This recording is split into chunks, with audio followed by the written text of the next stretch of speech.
Morning, everyone. I'm Judge Jackie Powell, and this is First Appearance Court. Today, I'll let you know if I've determined probable cause from the police reports I read this morning, and then we will talk about release conditions. Today is not your trial date, neither is it an adversarial hearing. The purpose of today is really for me to tell you if I've determined probable cause and, as I said before, to talk about release conditions. For those of you who are represented by the attorneys from the Public Defender's Office, in the courtroom with me, I do have Attorney Brian Reedy, and over at the main jail, there's Mr. Hector Romero. These attorneys are also available to those parties who are at the other jail facilities by phone.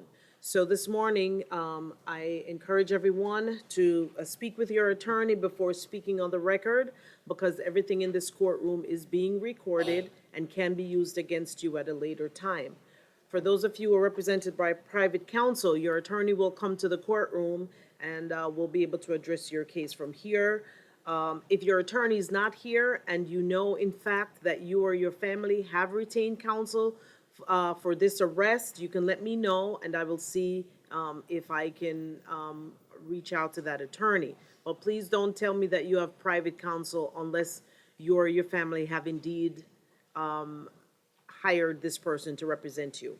Also in the courtroom with me, I have the attorneys from the State Attorney's Office, Mr. Eric Linder, and who do I have for the misdemeanor docket?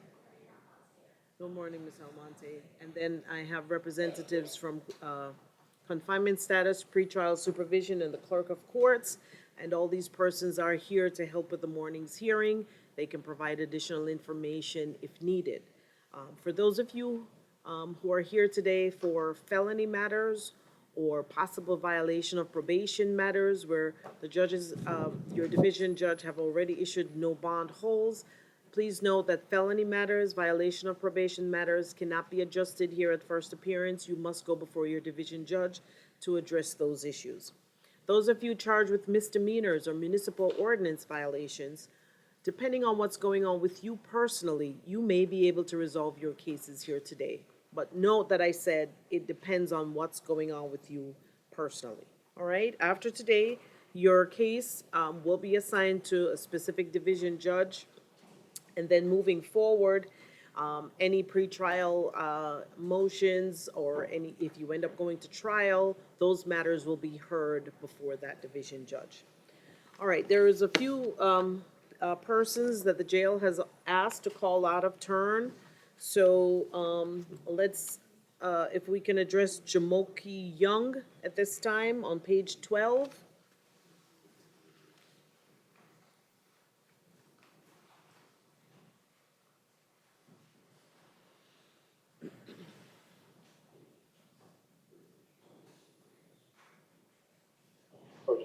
Okay.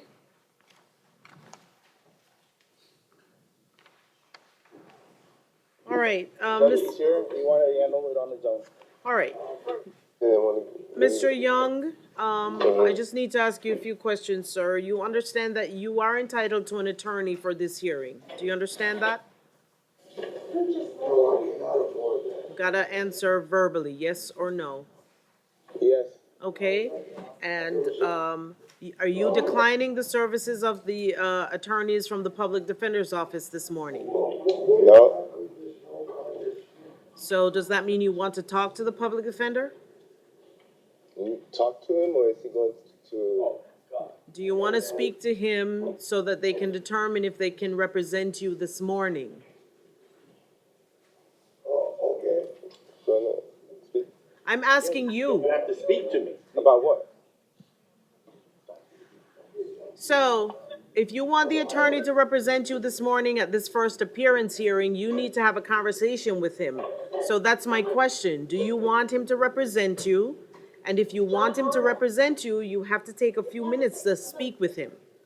Do you want to do that? You just said. I can speak to him, right? Yes, but you need to tell me that that's what you want to do. Is that what you want to do, sir? Where? Is that what you want to do? Who? You ain't answering damn questions. What's going on with you? Judge, I can't tell you. It was Yes. about 7 years ago, but he did have a felony case in 2012 that he went through mental health court. All right. So this morning, just based on the responses from Mr. Young, Mr. Romero, I am going to appoint the Public Defender's Office. He is charged with resisting officer without violence, and then there's a traffic infraction for which I find probable cause, and there's a $100 bond on charge number 1. Okay? Your Honor, is the Yes. court inclined to transfer this case to Judge Leonard Rand? Yes. I'll notify her. Thank you. Ferris Franks, who's on page 14.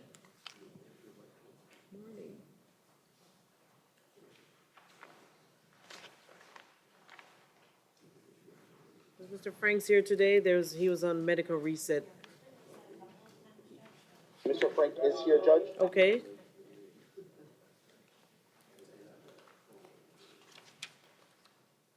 Good morning, Davika Carr on his behalf, covering for Mr. Shate. Good morning, Ms. Carr. Good morning, Judge.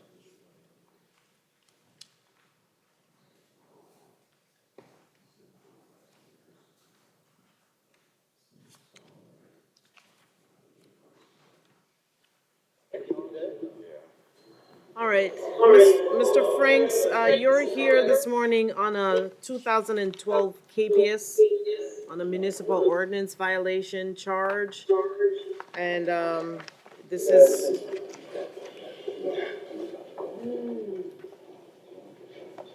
is over 7 years.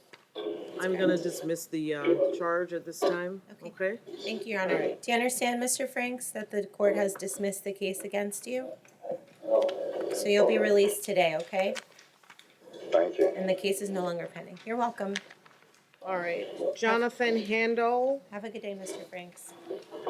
You too. Thank you. page 23. Please approach the judge. All right, Mr. Handel, you're before the court this morning. Charge 1 is petty theft. It's a felony petty theft because it's a third or subsequent offense. Number 2 is robbery with a weapon. And number 3 is grand theft. I find probable cause for these charges. Your Honor, on the robbery charge, I'm going to be seeking a $15,000 bond. My concern being that he, about a month and a half or a month and change after allegedly committing a grand theft in a Walmart, he goes back to the same Walmart, this time threatening employees, robbing them, intimating that he is armed with a firearm. I would know Mr. Handel's history includes a drug paraphernalia that he pled out mid-October, trespass from last year, felony theft 2018, theft 2017, possession of fentanyl 2017, felony theft 2017, theft 2016, theft 2015, battery on a law enforcement officer in 2009. Would also just be requesting an order of no return to this particular Walmart. Nothing further, Judge. Okay. Mr. Romero? And speaking, Mr. Handel, I'm quite confident him nor his family is going to be able to afford the $15,000 bond. Now, my understanding is when Mr. Handel was arrested, no weapon was located on Mr. Handel. And speaking with him, he's been residing in our community his whole entire life. He's 36 years old. Right now, he's unemployed, but he tells me that he's looking for work. He lives with with his parents in Hollywood. His father is the person that's actually going to be helping post his monetary bond. My understanding, he no longer works. He's elderly and he's retired. He's been living at the same location for the past 8 years. From what Mr. Handel advised me, he will be coming to court in order to face these allegations. Now, you do see he's been medically reset for a couple of days. He has some health issues, Judge. But we're going to be asking if the court would consider setting a $2,000 bond on count 2 so Mr. Handel can fight this case from the outside, Judge.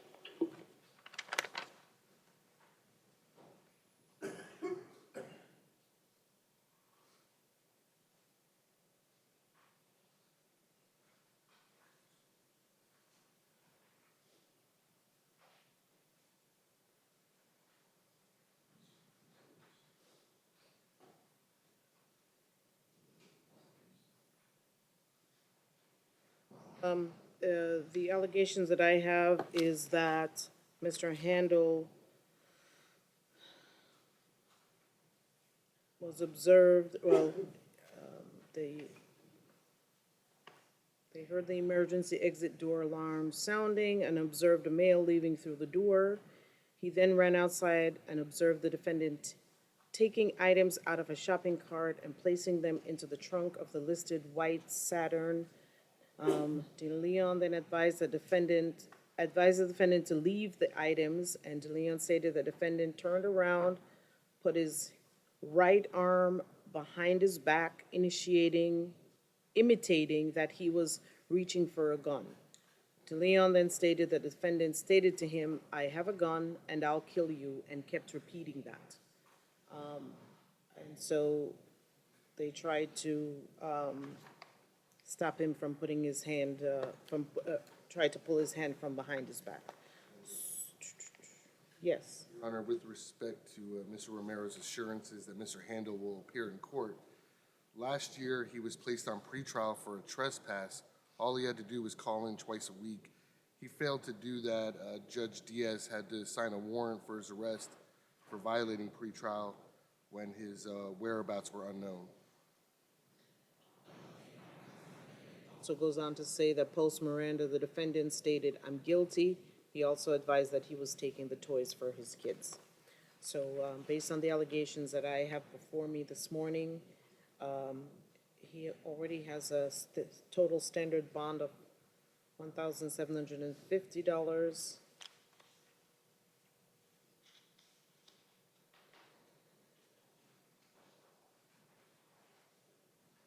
I'm going to impose a $7,500 bond on charge number 2 and no return to Walmart. Okay? All right, we have the Spanish interpreter here, so who needed the Spanish interpreter? Two people, Judge. First person would be on page 1 of the docket. Her name is Macarena de Arrieta. And the second person will be on page 9, and his name is Mr. Marcos Sequeira. All right, do you swear or affirm to interpret from Spanish to English and English to Spanish? I do, Your Honor. For the record, Igor Felicioni. Good morning, Your Honor. Good morning, Mr. Felicioni. Macarena de Arrieta. Señora Macarena de Arrieta. Sí, ¿qué tal? Yes, Ma'am, how are you doing? I'm well.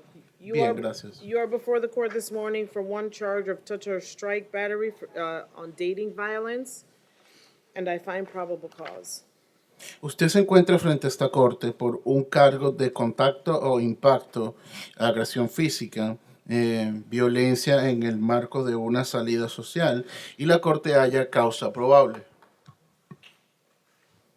The state would be asking Judge, oh, sorry. Hold on, yes, for a $1,000 bond with no victim contact. okay. Su señoría, la fiscalía exige una fianza de $1,000 y una orden de no contacto con la supuesta víctima. All right, Mr. Romero. Judge, we're not far off. I'm going to be asking for a $500 bond on Mr. Arrieta's behalf. Su señoría, no estamos lejos. Realmente yo voy a pedir una fianza de $500 en representación de la señora Arrieta. All right, go ahead. My understanding, Judge, is the alleged victim, which is her boyfriend, I believe was telling the police he didn't want her arrested. Entiendo que la supuesta víctima es el novio de la señorita y él estaba diciendo a la policía que él no quería que la señorita fuera arrestada. Now, I haven't had an opportunity to review the PC affidavit. I don't know what the affidavit says. No he tenido oportunidad de revisar la declaración jurada de causa probable y no sé qué indica dicho documento. But I know the boyfriend is the person that's the person that's going to be posting her bond. Pero lo que sí sé es que ese novio es la persona que será la que estará pagando la fianza en este caso. Now, I did tell Mr. De Arrieta that the court will be imposing a no contact order. Le notifiqué a la señora Arrieta de que la corte probablemente iba a emitir una orden de que no puede haber contacto entre ella y la víctima. And I did advise her that even though her boyfriend does post her bond, she cannot have any contact with him still. Y le notifiqué también que a pesar de que su novio es la persona quien va a estar pagando la fianza, ella no puede tener contacto con él. Your Honor, I have just been informed that the victim is present and does want to be heard. Su señoría, me acaban de informar que la víctima se encuentra presente y quiere ser escuchada en esta oportunidad. Okay. Sorry, Your Honor, it was for different case, sorry. Su señoría, disculpe, era para un caso diferente.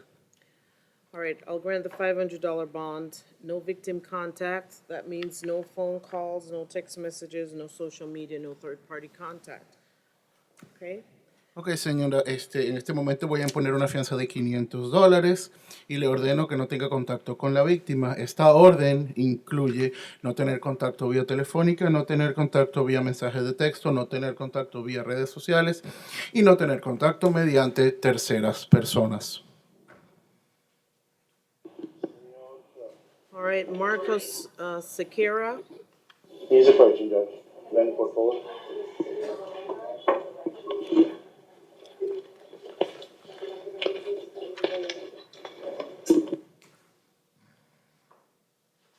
All right, Mr. Sequeira is before the court this morning for 2 counts of touch or strike battery, domestic violence. El señor Sequeira está frente a la corte la mañana del día de hoy por 2 cargos de contacto no deseado en violencia doméstica. And I find probable cause for these charges. Hallo que hay causa probable para estos cargos. I'll hear from the state. Ahora voy a escuchar la fiscalía.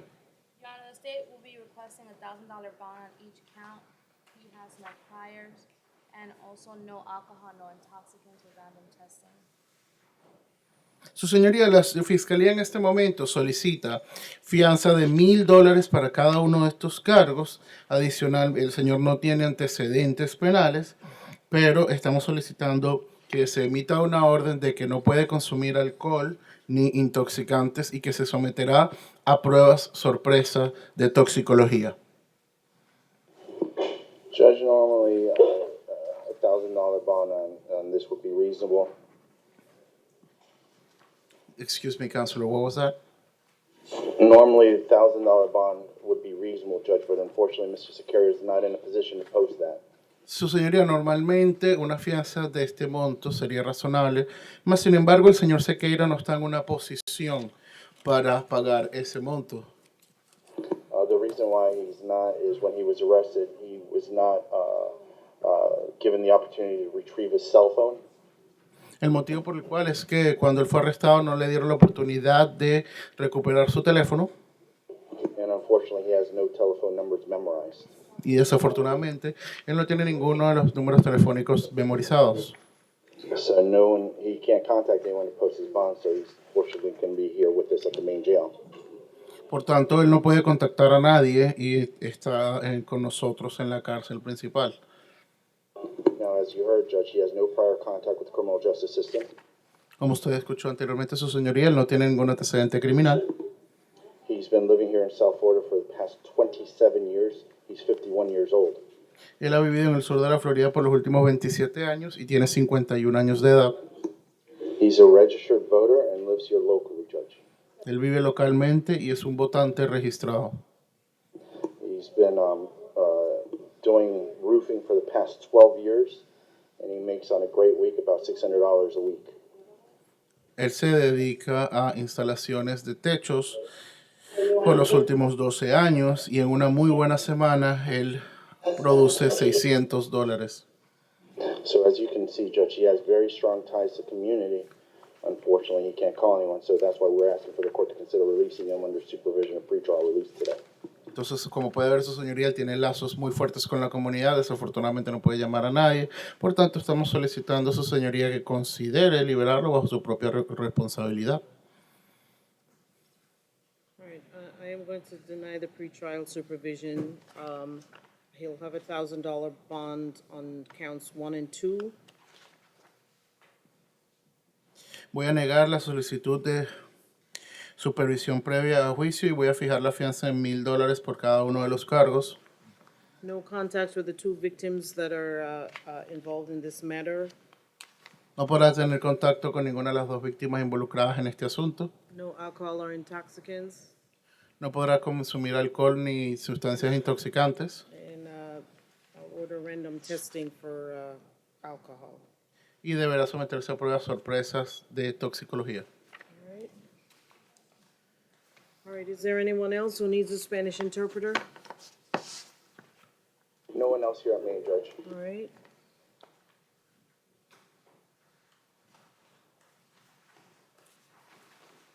Have a good day, Your Honor. Happy New Thank Year. you. Same to you.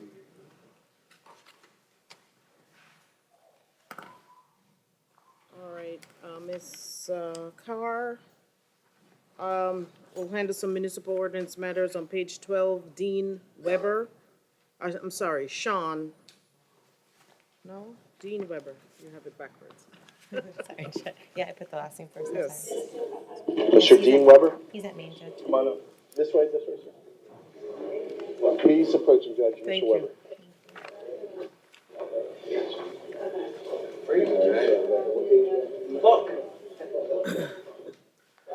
All right, Mr. Weber, you're before the court on a misdemeanor KPS. This KPS was issued back on December 12th of this year. The charge is carrying an open container.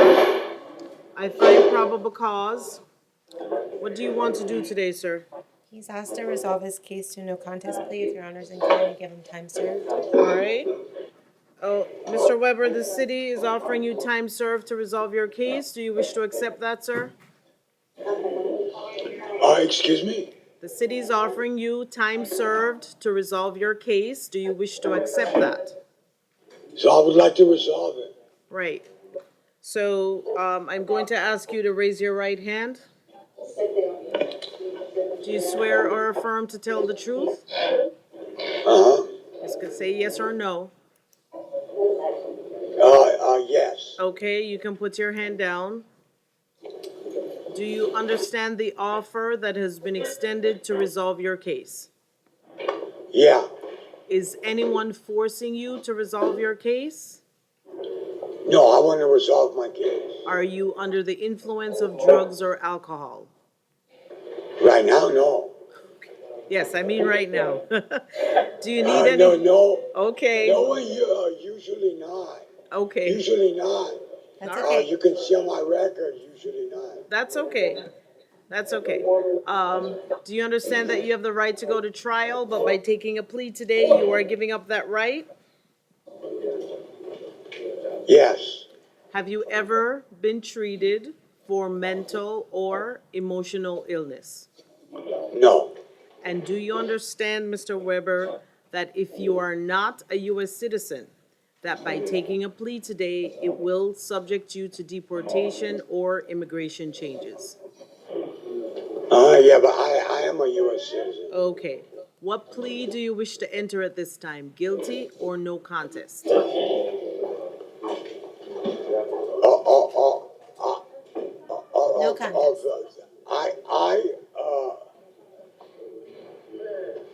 You gotta listen to your attorney speaking. No contest. We had this discussion. No contest. All right, I accept your no contest plea. I find that it's freely and voluntarily given, and your sentence, Mr. Weber, is adjudication and time served. Good luck, sir. Thank you, Your Honor. Have a good day, Dean. All right, Edward Millery on page 12 as well, Yes, Judge, the last two, it's my understanding that he refused. okay? I put him on there. I'm going to be here tomorrow, but I'm still asking to be appointed if you're inclined to do so. All right. I'll prepare an order, and then hopefully And he'll then show we'll up reset tomorrow. for tomorrow? Yes, please. Okay.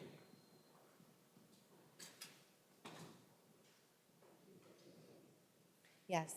And then Sean Rich on page 10 also refused, is That's that correct? That's also my understanding, Your Honor. Okay. Still asking to be appointed and asking for reset We'll tomorrow. reset till tomorrow. If you'll Thank you. Sean- Mr. Rich? Sean Rich?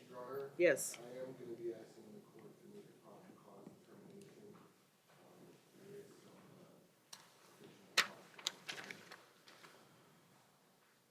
Well, And I'm only asking to be representing him on count 3, so I'm not sure if Mr. All right. Reedy's had an well, opportunity. I will hear what you have to say. He has no bond set at this time, so, I understand, Your Honor.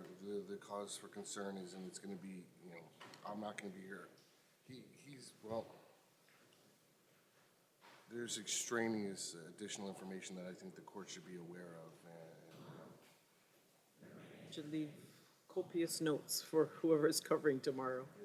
All right, so, we'll reset. Thank you, Your Honor. All right. Same to you, yes.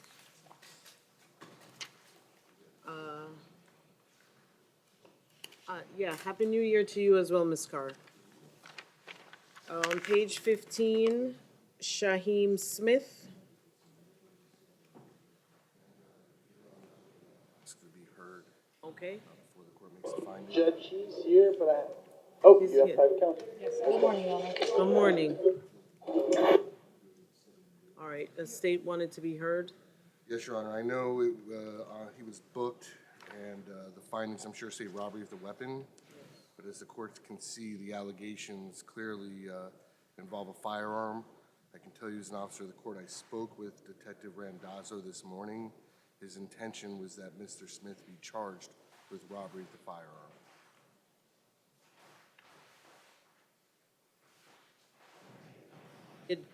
I did review the probable cause affidavit, and it does state that the victim advised the defendant pressed a black semi-automatic handgun against her neck. So, did you review the probable cause affidavit? Your Honor, I have, and good morning, Zelka Bazanik on behalf of Mr. Smith. Judge, I did review the probable cause affidavit. Obviously, at this point, we're only relying on the PC within the four corners of the A form. However, Mr. Smith has a very limited criminal history, I believe. Your Honor, I would ask, before we get that far, I was only asking if you'd review the probable cause I affidavit. did review the All right, probable cause affidavit. so, with the request for the robbery with a firearm, I will make that finding. And then the charge number 2 is possession of cannabis over 20 grams. I also find proper cause for that as well. Okay, and then I'll hear in regards to. thank you, Your Honor, and based on the court's finding, Your Honor, the state would be seeking a finding of proof evident or presumption great for first appearance purposes. That Mr. Smith be held no bond on the robbery firearm based on the statements given by the alleged victim, physical evidence, the injuries suffered by the alleged victim. Also noting when Mr. Smith was arrested, he had the victim's property in his possession in his vehicle. Also noting he was in possession of a firearm at the time. And Judge, and I understand the argument, and I understand there are plenty of facts in the police report, even though Mr. Smith denied some of the facts that the victim stated, in light of the fact that he only has, I believe, a prior for possession of drugs in Broward County, which was a withhold, and his age. I would ask for the court to allow him to bond out on a reasonable monetary bond, perhaps combined with some kind of a GPS monitor. We're obviously in the middle of holidays. I know I could set an ARTA hearing in front of the division judge, but because of his lack of criminal history, I'm asking for the court to consider allowing him to bond out.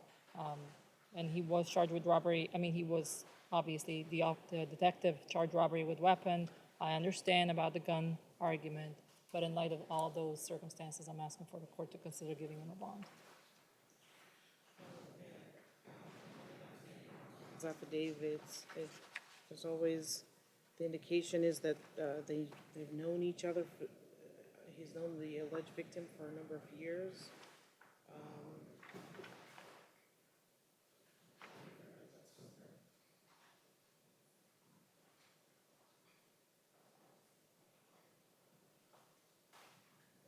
Give me cause for concern. So based on the probable cause affidavit, I am going to make that preliminary finding of proof evident presumption great. That this is without prejudice for him to have a bond hearing before his division judge. Until such time, he will be held no bond on the charge number 1, and the $1,000 bond will remain on number 2. Okay? Just request an order of no victim contact. No victim contact, that means no phone calls, no text messages, no social media, no third-party contact. Do you understand that, Mr. Smith? Okay. Judge, we do have an attorney standing by in the hopes of appearing by phone. Okay, hold on. Thank you, Ms. Do you have another case? All right, thank you. Happy holidays. You too. All right, you have an attorney standing by, what now, Mr. Regan? To appear by phone on Kyle Paul. Who I had, and here he is. He's on page 16, Your Honor, and he's at North Broward.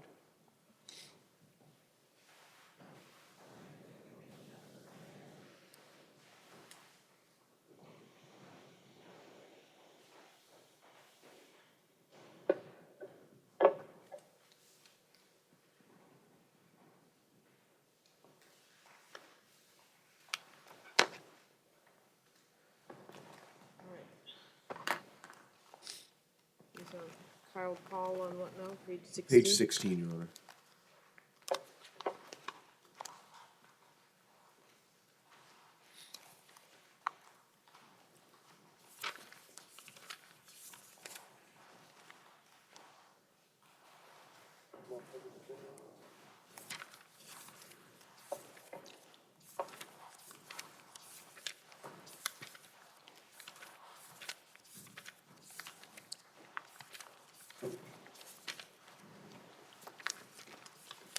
All right,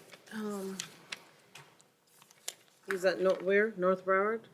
Yes, Judge.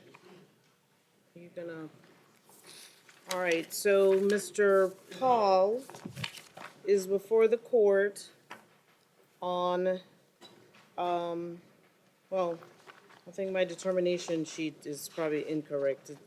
It should be 2 burglaries and then 2 attempted burglaries. Yes, I believe that's And correct. then a larceny of a credit card.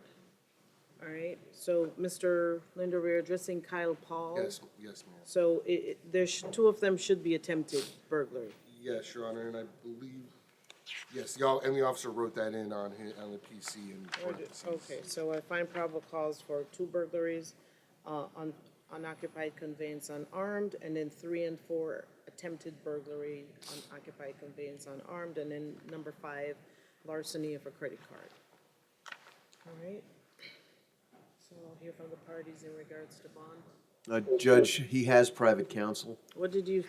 Is he on the phone right now? He's waiting for a call from you, Oh, I Judge. thought you said he was on hold or something. No, he's waiting for the call from you. Oh, It's AJ Amoroso, Okay, what's the number? 954 Okay, 745 7461. 7469 61. 61.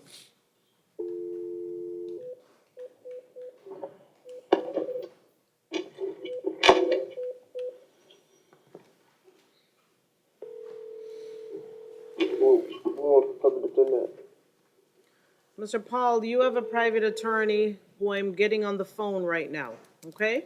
Hi, this is AJ. All right, good morning, is this Mr. Amoroso?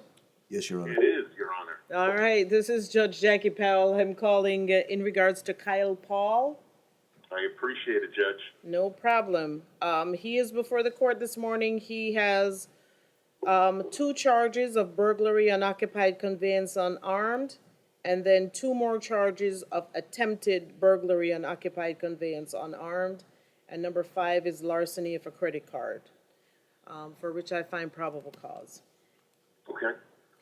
And so we need to talk about setting his bonds.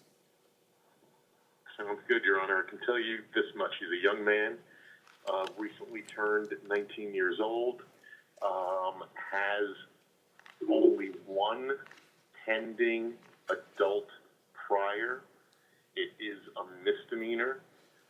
Before Judge Diaz, the charge there is a resisting or obstructing without violence. Okay. All right, State? Yes, that is true. He only has 1 pending adult criminal case. He did plead out a few months ago, alerting and prowling when he was found in someone's backyard for unknown reasons. He's also on conditional release right now as a juvenile. So I've been off that. Showing, Your Honor, at this moment, the system is showing that he is on conditional release. That's probably old because I've been finished conditional release, sir. Admitted April 22nd of this year. Mr. Amoroso, do you know anything about his conditional release? Judge, I can tell you this. I've looked into that matter. Yes. It's out of the juvenile system or dependency court. Yes. And it's my understanding that all of those cases have been closed out. He matured out of the juvenile system, and everything has been closed. Okay. So let's put it this way. We have not had to appear before any juvenile judges. I believe the judge in that matter is Judge Izquierdo. Mm-hmm. We contacted his JA because, the nature of juvenile charges, I can't pull it up on a computer. Right. We were told that they were closed out. Okay. Okay. Let's just leave it at this then. His history is, he's 19, his history is a juvenile. Okay. And I'll just name the relevant priors. Grand theft between $5,000 and $10,000. Appears an attempted burglary.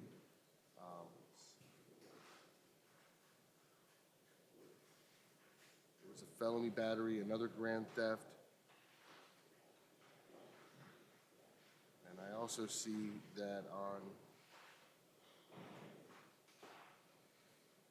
3 occasions, pickup orders had to be issued because he violated home detention. Your Honor, I'm going to be requesting on the 2 burglaries, $3,500 bonds. On the 2 attempted burglaries, $2,000 bonds, and an order of no return to this incident location. Okay. All right. So, Mr. Paul, just based on the, I'm sorry. Excuse me. Yes, sir. Is the public defender still there? Sir, I told you, the Yep, public I'm right defender here. is here. He's in the courtroom. But I also, you heard your attorney, that I told you I was calling your attorney. You've heard him Yeah. speak on the phone. The only reason why I asked because me and him we like talked about something and I was trying to follow through with it. We did discuss the possibility of me asking for pretrial release prior to me contacting Mr. Amoroso. I see. All right.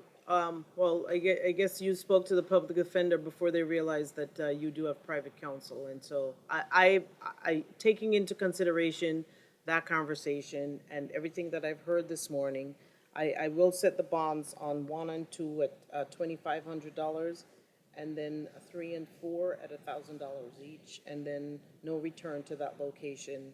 And then you'll continue to have further conversation with your attorney, okay? But what about Count 5. I'm sorry, count 5 as $100 standard bond. I'll just leave that in place, okay? Gotcha. All right, sir. Thank, Judge, any reason, based on what you are seeing from Mr. Paul, yeah, I haven't seen him in person in a couple of weeks. okay. Does the court have any concerns regarding his mental health? Well, just from this conversation that I'm having at this point, Yeah. I have no reason to, I mean, I would note, and I don't know that Mr. Amoroso has any reason to know this. I would note he is being housed at North Broward, so. I mean, well, except for Yeah. that. He is being housed at North Broward, but as far as the conversation has been minimal, just what you heard this morning, so, Understood, Judge. I'll take it up with the divisional judge. all right, thank you. I didn't have any concerns either, No. Mr. Amoroso. excuse me, ma'am? Yes, sir. You could tell him to come see me today. Mr. Amoroso, Mr. Paul is asking if you could come see him today. I will go see him. I don't know if it's going to happen today. Thank you, Judge. All right, no problem. Thank you. Happy New Year. You too. Do you know what my bond is then? You have a total of $7,100 in bond, okay? And no return to that location. But All right, Mr. I'm Paul, your attorney's gone, and so any further conversations, I would let you know that you need to talk to your attorney. Okay? All right. All right, on page 8, we have Michael Clement.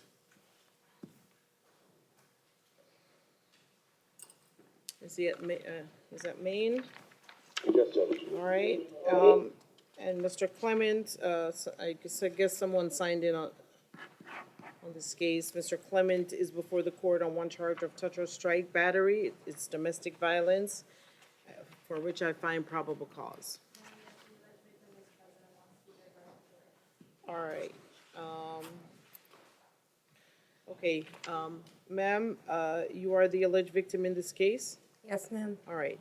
So I need to let you know that everything in this courtroom is being recorded, and that not only applies to Mr. Clement, but also to you, that anything you say can and will be used against you at a later time. Yes, I completely understand. You don't have a private attorney representing you. I cannot give you any advice. That's all I can tell you at this time. So knowing that, do you still wish to speak on the record? Yes, ma'am. All right, then I am going to put you under oath, so I'm gonna Sure. ask you to raise your right hand.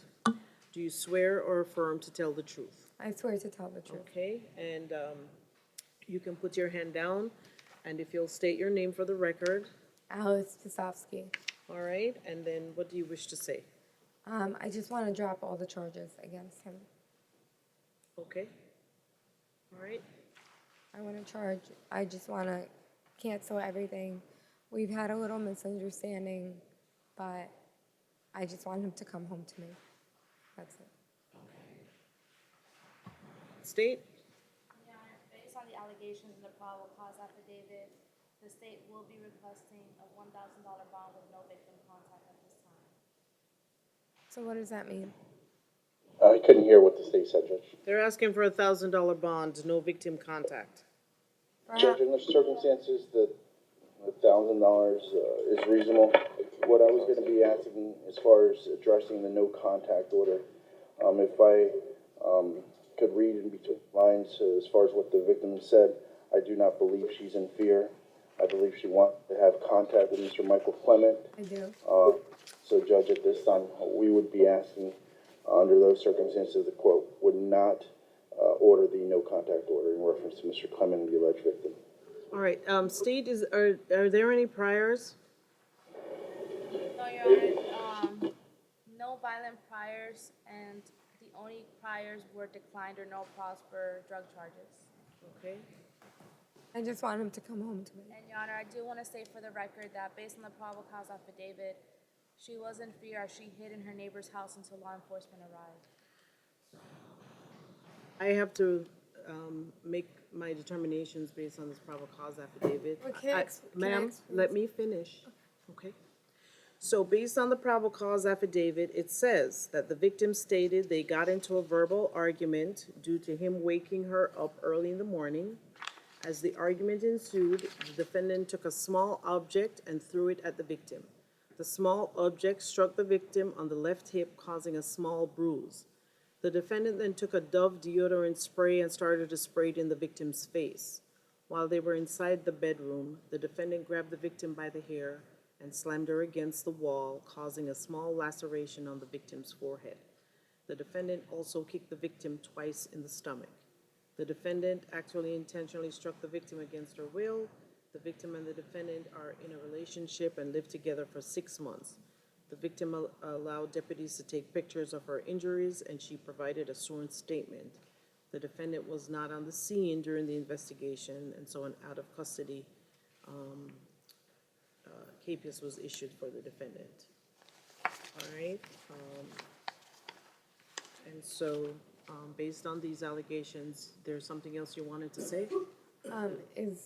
Can he come home today? No. Judge, the only additional piece of information on what the court just read, my understanding is that Mr. Clement went to the Tamarack Police Station, so he wasn't, and he self-surrendered. I understand that is also in Yes. the probable cause affidavit. Thank you. At this time, I am going to impose a $1,000 bond, and I am going to order no victim contact until further order of the court.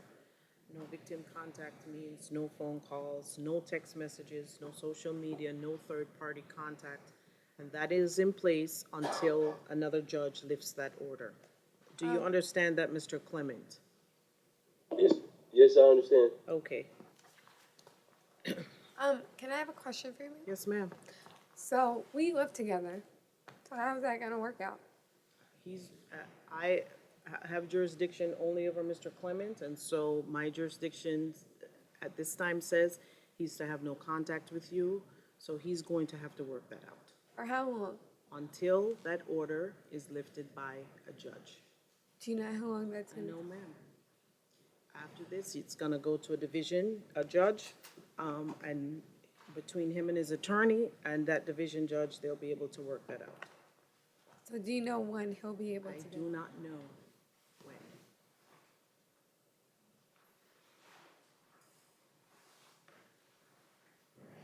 Sandra Anderson on page 1. Alexandra Anderson, come on up, ma'am. Judge, she is approaching. She declined the services of public defender. She's gonna be representing herself. All right. Ms. Anderson, you're before the court today. Charge 1 is battery causing bodily harm. It's dating violence. Number 2 is a traffic capias. And that capias was issued July 18th of 2019. Because you did not show up for your calendar call on that date, and the charge there is driving under the influence, and that judge issued a $250 bond. On charge number 3, you have an out-of-county misdemeanor hold. That is for Glades County. Glades County has imposed a $50,000 bond on that hold. There's nothing that I can do about any of, about that. That is not from magistrate. I'm just letting you know that there's a hold on you from Glades County, okay?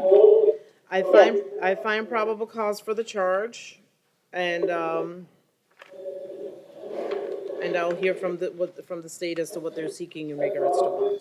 Your Honor, the state will be requesting a GPS monitor based on her prior. I'm sorry, if you can use the microphone? Yes, Your Honor. Okay, The thank state you. will be requesting a GPS monitor based on her prior failure to appear in court. We will also be requesting a $1,000 bond based on the allegations. Sir, is there something you wanted to say?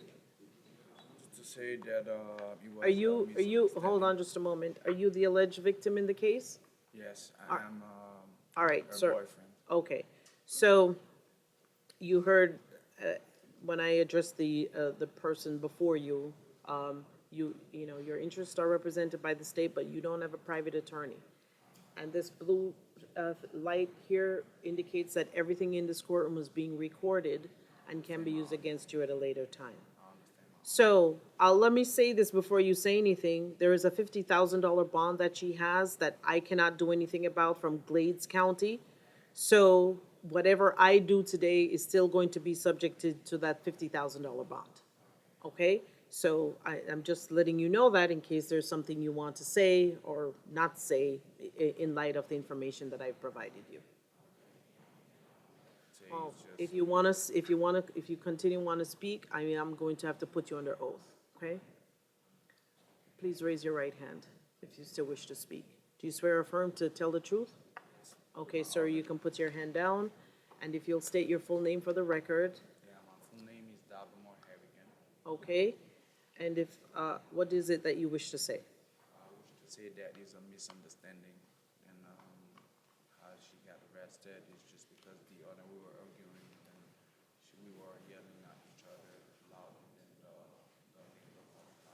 because it was late. Okay. All right. All right, so, based on the allegations, I am going to impose a $1,000 bond. And, has there been, any previous violence?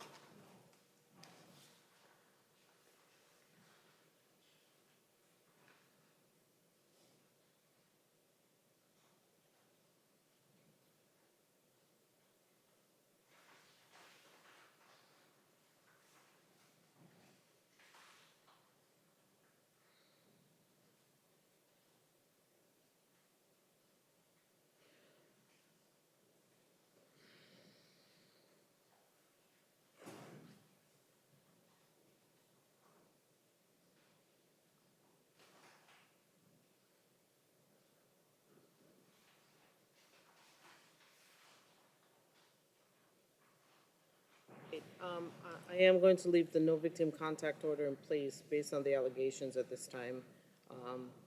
that can be reheard at another time before her division judge, okay? All right. She does have a status hearing on January 2nd before her division judge on the traffic capious matter, I believe, okay? All right.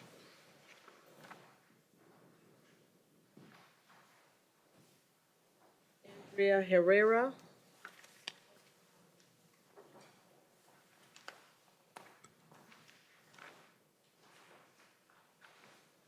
She's approaching, Judge, she's here, ma'am. Ms. Herrera is before the court on one charge of violating an injunction protection. It's domestic violence.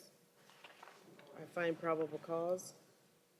Your Honor, the state will be requesting a $500 bond with no victim contact.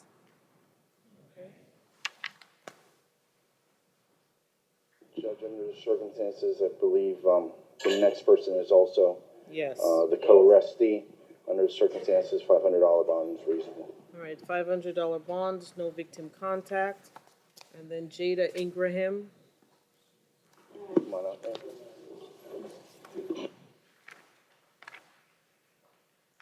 Ms. Ingraham is before the court also for a violation of injunction protection. It's domestic violence. Yes, Your Honor. I find probable cause. And Ms. Ingram was actually, has an open pending case that has not been filed yet for battery against the same victim. The state will be requesting a $1,000 bond with no victim contact. There's a pending case in this jurisdiction. Yes, Your Honor. Okay. All right, so, And yes. Judge, it advised me of that, considering the totality, $1,000 bond is reasonable.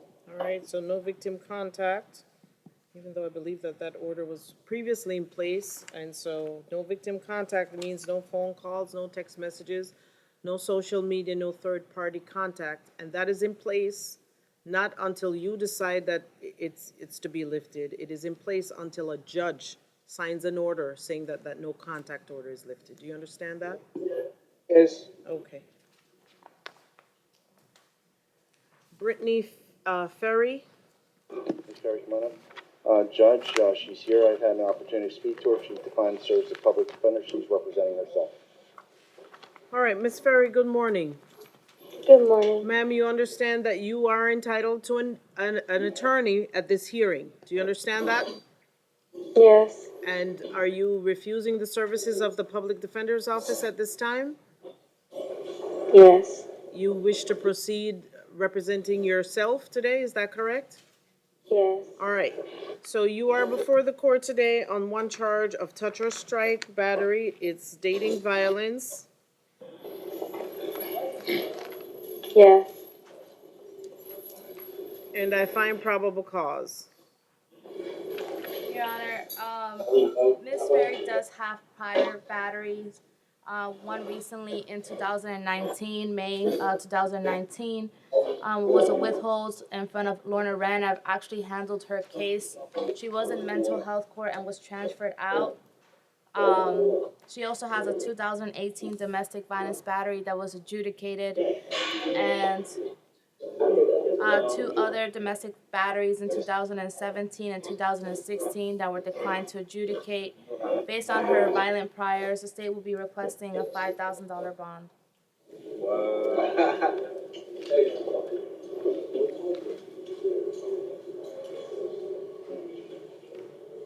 All right, Ms. Ferry, I'm going to impose a $2,500 bond and no victim contact.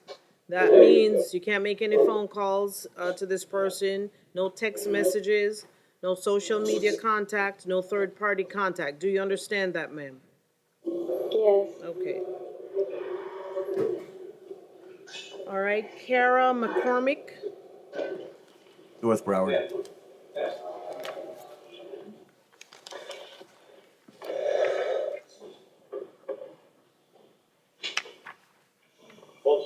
All right, Ms. McCormick is before the court on one charge of battery, domestic violence. Number 2 is trafficking in methamphetamine, less than 28 grams. And I find probable cause. Judge, there's no way that Ms. Okay. McCormick is gonna be able to make that $50,000 bond on count two. She has been a resident of Florida for quite some time. She's been living at the same location for the last 5 years. She has her own consignment store. I believe she had one prior arrest going back to 2004. She's provided me with a couple of phone numbers, including that of her mom, that I can call after court to see how much money they can come up with, but I doubt very much it's gonna be $50,000. I'd ask the court to consider a $1,000 bond on count one and a $10,000 bond on count two. I think that would be within the realm of possibility for her family. Your Honor, first off, on count one, I'm going to be requesting a $7,500 bond. I'm not quite sure why she was charged with a misdemeanor, considering the allegations are that she knocked out several of the victim's teeth. Don't say anything, Ms. McCormick. Additionally, I'm asking that the bond on count two remain in place. If convicted, she faces a 3-year minimum mandatory prison sentence. Noting the amount of methamphetamine she was found in possession of, and when confronted, she spontaneously uttered that she was in possession of Himalayan sea salt. Additionally, I just need to check one thing on her history.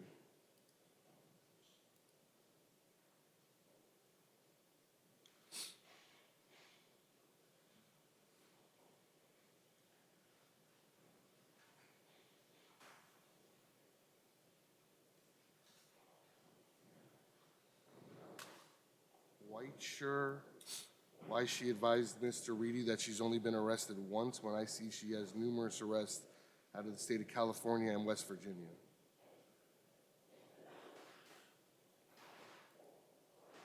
Since 2004? You said she's only had one arrest, that was in 2004. No, That's what her last contact with the criminal justice system was in 2004. One arrest, but, That's correct. okay, I'll leave, then I stand corrected. Hey, Judge, can I say something, please? Don't talk about the facts of the case, Ms. McCormick. I'm sorry. Do not discuss the facts of the case. Okay, all I want to say is that, and since 2004, I have changed my life. I started my own company. I've helped several people in the community to get clean and sober. I'm not a drug dealer. I'm a drug addict.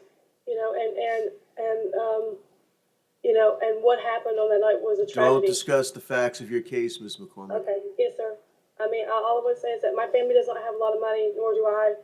And I am. This has been a total. This has never happened again. I've had a long time down here where I've helped a lot of people to get sober, to get clean, and I just want the opportunity to do that again. I've already. I want to go back to a halfway house that I was at when I first got down here. It's Awakenings in I believe it's in Palm Beach County. I've done, like I said, I've done a lot of work in the community, and and what has happened here is I just need another shot. It was a long time ago that I had anything that I've done. I haven't even had a speeding ticket since then. And I need another shot at this. My mom is coming down here. My sisters are, everybody's really nervous and scared about what's happening to me, and again, I mean, that was just all. I'm not a drug dealer. I'm a drug addict. And I just want to note, since we're being very particular, Ms. McCormick has had an arrest since 2004, in 2005 in the state of West Virginia for operating a clandestine drug lab. That was the same charge. That was 2004. That was the same exact charge. I didn't have a rearrest. It was the same one I came down here for.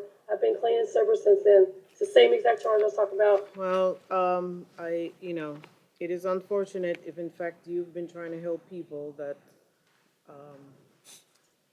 you were found with 16 grams of methamphetamine. This is personal. And then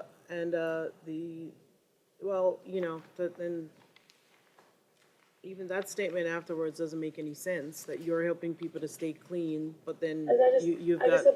In the past year, I've just had such a bad time. I've just had, All my right, business is going.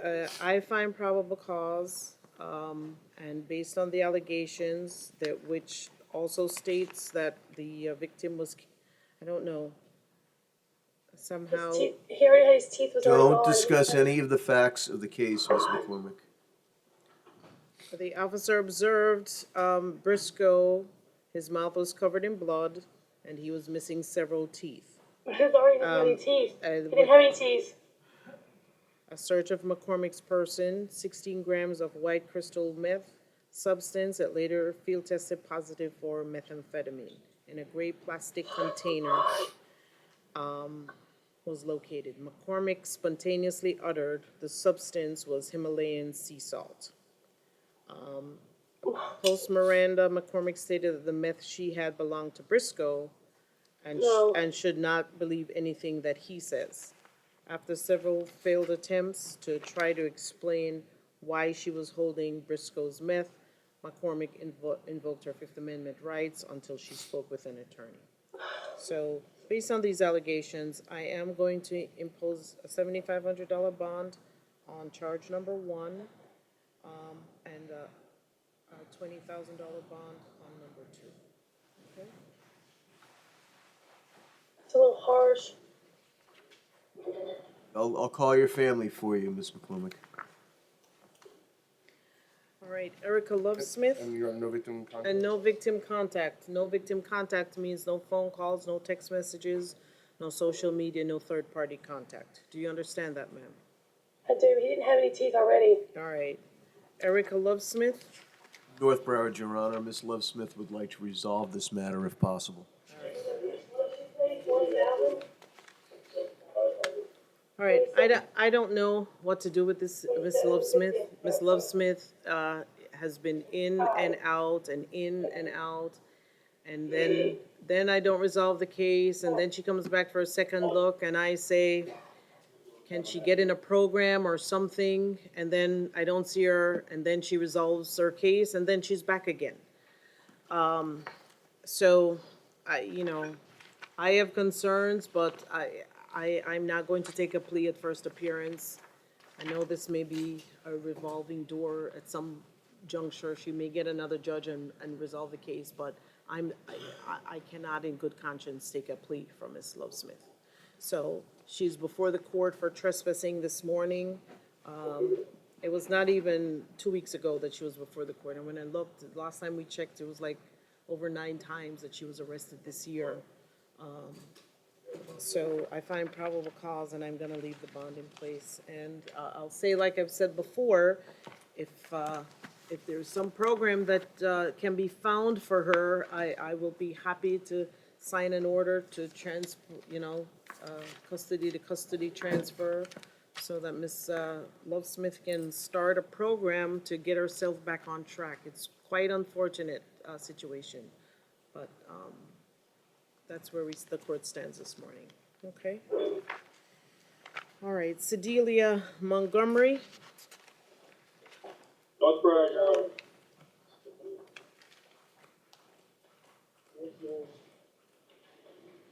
All right, Ms. Montgomery is before the court on a touch or strike battery charge this morning, for which I find probable cause. Just from what's being described here, I think Ms. Montgomery needs to be transferred to Judge Lerner. Yes. So I'll sign an order to transfer to Judge Lerner Wren's division. Ms. Montgomery, you'll see Judge Lerner Wren probably on Thursday, okay? yes, ma'am. All right? Okay. Triana Rodriguez. And Ms. Rodriguez would like to resolve this case if we could. Okay. Ms. Rodriguez is before the court on a trespassing charge. I find probable cause. Does the state have an offer? Offered be adjudication time served. Ms. Rodriguez, you heard that? Yes. Do you wish to accept the time served? It's adjudication, which means a conviction on your record, but you'll be time served, so you'll serve no more time in jail on this case. Yes. All right, please raise your right hand. Do you swear or affirm to tell the truth? Yes. Okay, you can put your hand down. And Ms. Rodriguez, do you understand the offer that has been extended to you? Yes. Is anyone forcing you to resolve your case? No. Are you under the influence of drugs or alcohol? No. Do you need any more time to speak with your attorney? No. You understand that you have the right to go to trial, but by taking a plea today, you are giving up that right. Correct. is it yes or no? Yes. All right, have you ever been treated for mental or emotional illness? No. And do you understand, ma'am, that if you are not a U.S. citizen, that by taking a plea today, it will subject you to deportation or immigration changes?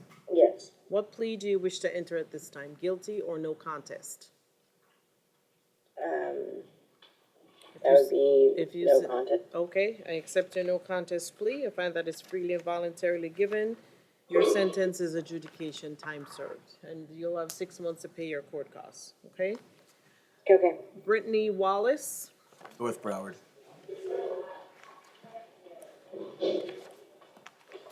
All right, Ms. Wallace, you're before the court again on some ad charges. Is it just for the burglary? It's just the burglary, Your Honor. She appeared before you yesterday afternoon Yes. on the ag bat. And I believe you were advised that she had bonded from that. I was advised that she bonded on I the, think we were advised, was the On the bond posted on burglary? that one? Yes, that's correct. on which one? The ag bat, Okay, so she's already posted the $10,000 bond? yes. I guess since then she was charged with this alleged burglary. Okay. So Ms. Wallace, just to be clear, you're before the court today for an additional charge of burglary and occupied conveyance unarmed. All right? And I don't remember, did she have any priors? She went through diversion in 2013 for a theft. What concerns me, Your Honor, Your Honor, found probable cause for the burglary? Yes. What concerns me is this is the same alleged victim as the aggravated battery case. Okay. In light of that, I'm going to be requesting a $5,000 bond, no victim contact, because it does appear after this alleged incident, she again confronted the victim and allegedly struck her with her car, and that was the basis for the aggravated battery. Your Honor, that is not true. Don't say anything about the facts of the case, Miss Miss Wallace. All right. I'm not. It's my baby dad's girlfriend. I'm pregnant with his baby. So Don't say anything about the facts of your case. Judge, she's already out on a $10,000 bond, which is a pretty significant bond. I'd ask the court to consider, if the state is concerned about contact with the alleged victim in this case, that the court consider releasing her to pretrial release. That way there'll be an additional level of supervision on her, in addition to what's a fairly high bond. It's a fairly significant charge. And now we're seeing a little bit more that this wasn't an isolated incident either, according to this. Right. It seemed, per these allegations, this is an ongoing matter between these two women over a male that they are both simultaneously involved with.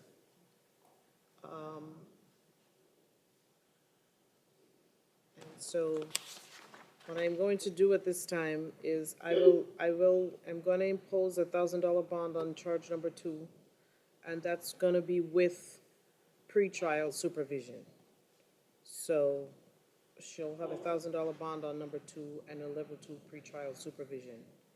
Ma'am, I am going to tell you that you're the one who's before me today, that you cannot have any contact.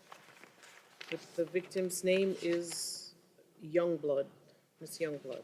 That means no phone calls, no text messages, no social media, no third-party contact.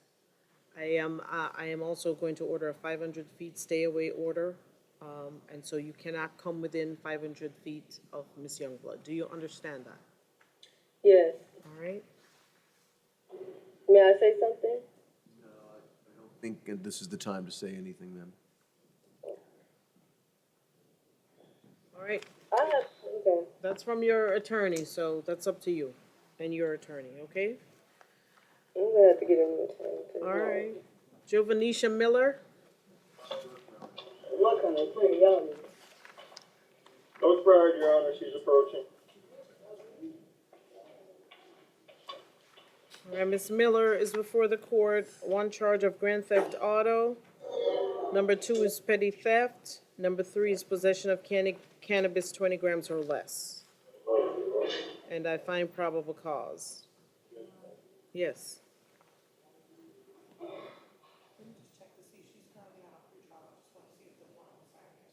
Okay.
All right, well, pretrial is checking, because I know sometimes the system is slow.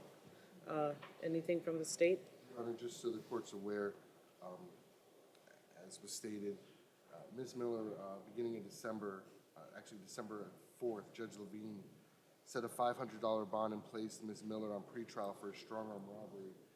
The allegations was, I think it was at a Walmart or a Target. She was in the process. Walgreens. Or Walgreens. Don't discuss the facts of your case, Miss Miller. Was in You- the process of stealing merchandise. She was confronted by a loss prevention officer. The allegations were she struck the loss prevention officer, struck the officer with the shopping cart she was using to move the stolen merchandise. Additionally, she has a theft 2016, possession of PVP 2016.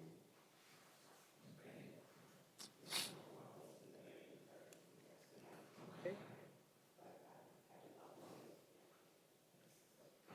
So she's on pretrial? Just so the court's aware, the charge was filed, the robbery, no weapon was filed. When was she placed on pretrial? Oh, this month? Yes. Okay. All right. Judge, I can tell the court what my main concern is, and it is that Miss Miller has a pretty serious medical condition. She requires dialysis 3 times a week, and she has not had any dialysis since she's been arrested. I'm very worried that she may not get the sufficient medical attention that she needs in the jail. And I understand the situation that she's on pretrial release, and it's now a filed charge. But I'd ask the court to consider pretrial release again, so that she can get the medical assistance that she needs. She has lived here all of her life. She lives with her mom, and like I say, I'm just So concerned here's about my the question. dialysis. This matter has been reset a few times. I don't know starting when, because I don't recognize the signature.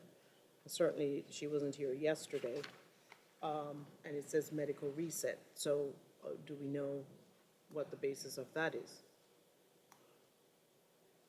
I don't know, Judge. Imagine that wouldn't be released due to. Well, I can only say. I'm just putting that out there, No, no, that no. it appears that she has been getting medical attention. This, Your Honor, I can tell you just in my experience, even with that condition, the jail, even if it means bringing her to the hospital, she will, if there's medical treatment required, she will receive it.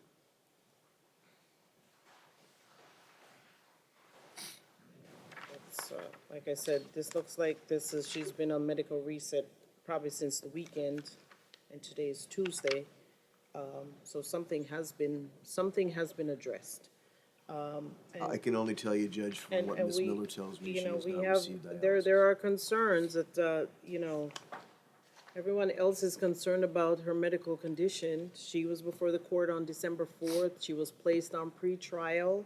And now before the end of the month, she's before the court again, this time on other charges involving drugs and theft. So,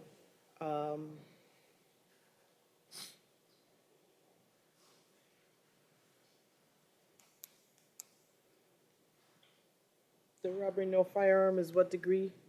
What, Mr. Linder? Sorry, yes, Your Honor? What degree is the robbery A charge? second-degree felony.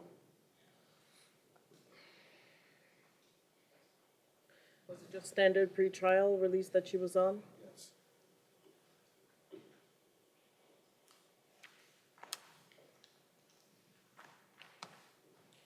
Is there anything about her illness that would prevent her from wearing an ankle monitor? I don't believe so, Judge. Right, well then, I'm gonna revoke the standard pretrial on 19-014-166 CF10A. She's gonna now be on a level 2 pretrial supervision. Question is, Yes. if Judge Lynch, just for the record, if Judge Lynch did sign a warrant for the revocation, because my understanding is that it was a And warrant. if there's a pending warrant, then I'm not gonna take any action on the pretrial, if that's the case, all right? As to this new arrest, she'll be on a level 2 pretrial, RR to pretrial supervision.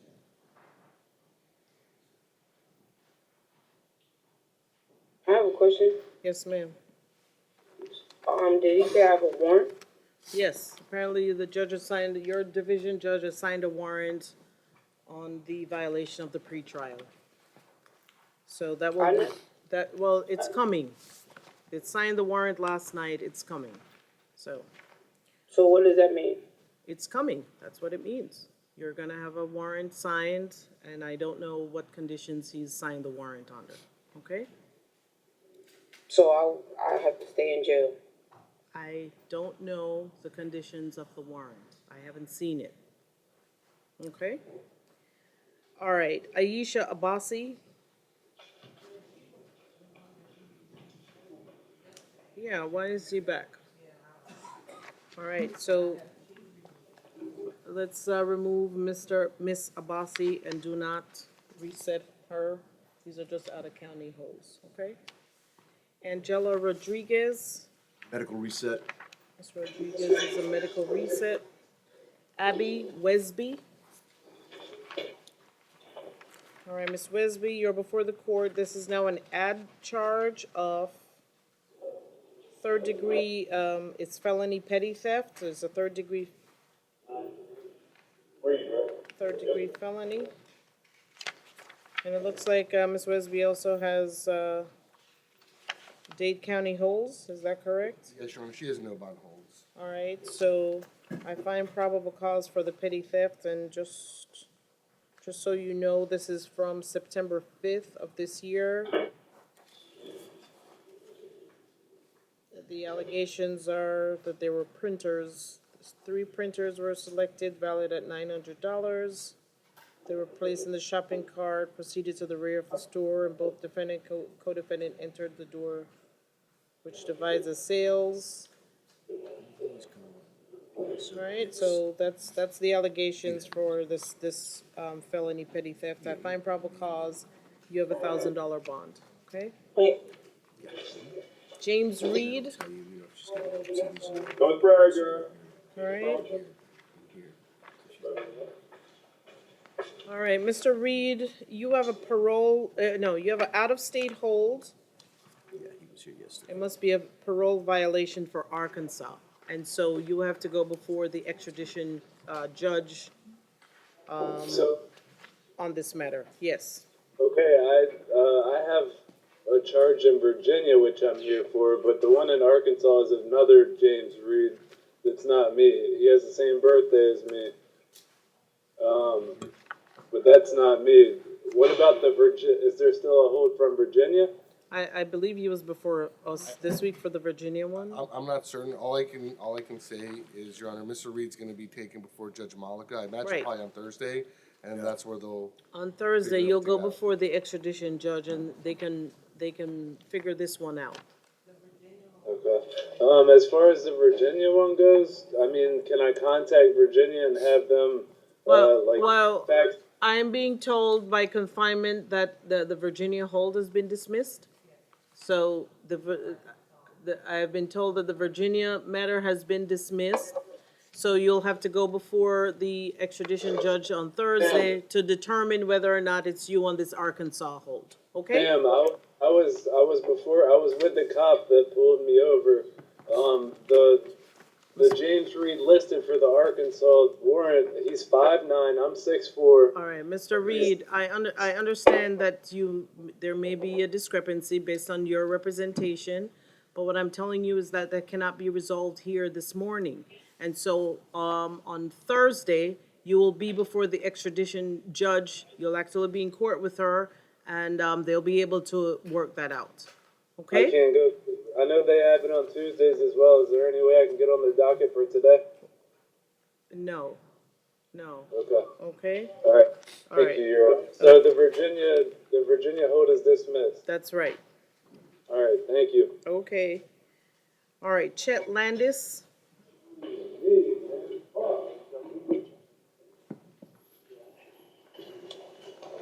All right, Mr. Landis is before the court on a battery charge. It's dating violence.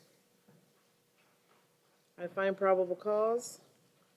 Your Honor, the defendant has a prior 2014 felony battery aggravated on a pregnant person that was dropped, 2013 battery, domestic violence that was dropped. Those are his violent priors, and based on the facts of this case, the state will be asking for a $5,000 bond. He does have a prior reckless driving in 2014 that was reduced to a DUI, and his other criminal prior is disorderly conduct that was a withhold out of Volusia County. Judge, Mr. Landis is not going to be able to afford the bond which the state is recommending. Judge, he's 26 years old. He just got a job approximately 3 months ago at a local restaurant making pizza. He makes about $300 a week. He does have family that live in our community. He's going to be living separate and apart from the alleged victim in order to abide by the court order. His family lives in Sunrise. From what my understanding is, Mr. Landis advised me that his family is not in a financial position to post any sort of high bond. At most, using the services of bondsmen, they're going to be able to come up with about $100 the premium. So respectfully, we'd be asking a $1,000 bond on the misdemeanor offense on count 1, Judge.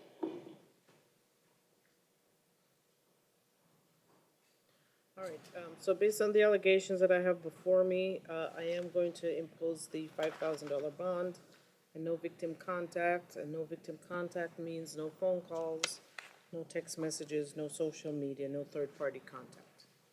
All right, John Arman.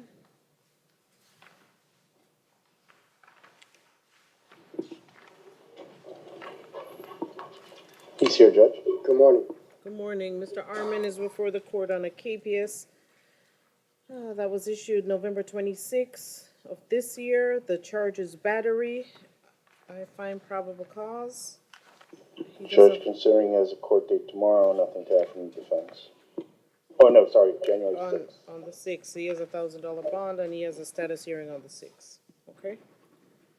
All right. Michael Doe. Doe? Michael Doe? He's approaching, Judge.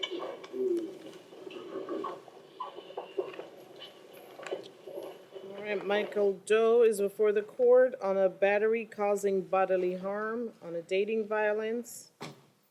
I find probable cause. Your Honor, the state will be asking for a $1,000 bond, no victim contact. And does Mr. Doe have any priors? It's a 2006 possession of cannabis as a withhold.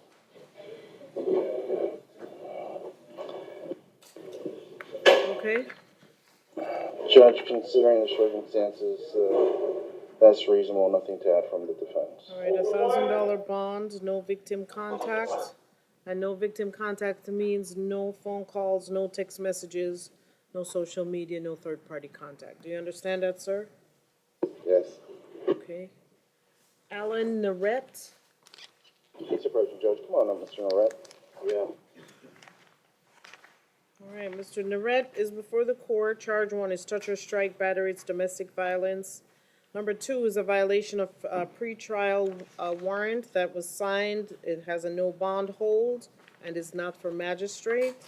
I find probable cause. On charge one, I'll impose a $2,500 bond, no victim contact. And he'll probably have a hearing soon with Judge Pohl on the violation of pretrial. Judge, and speaking to Mr. Norette, he advised me he's not gonna be able to afford $2,500. I want to get your $500, man. I ain't do that. All right, Judge. that's the order of the court. Matthew Silva.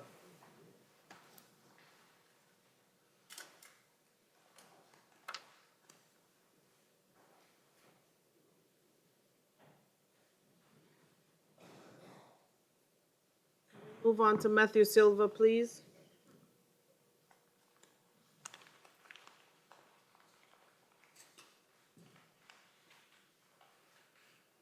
Mr. Silva, come on up.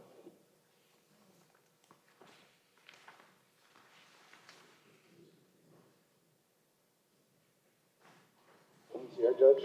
All right, Mr. Silva is before the court on a touch or strike battery charge. It's a dating violence. I find probable cause. He has no priors. The state would be asking for $1,000 bond, no victim contact. Judge, that's reasonable.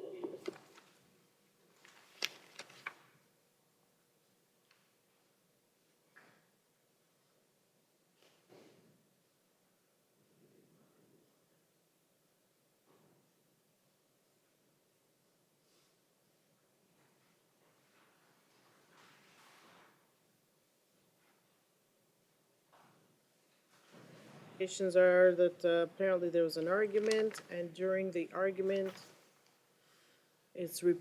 the victim reported that Silva elbowed her in the right side of the face and then punched her in the face with a closed fist in the left side of the face, grabbed her shirt, and flung her around like a rag doll. And she advised, of course, that this was against her will and without her permission.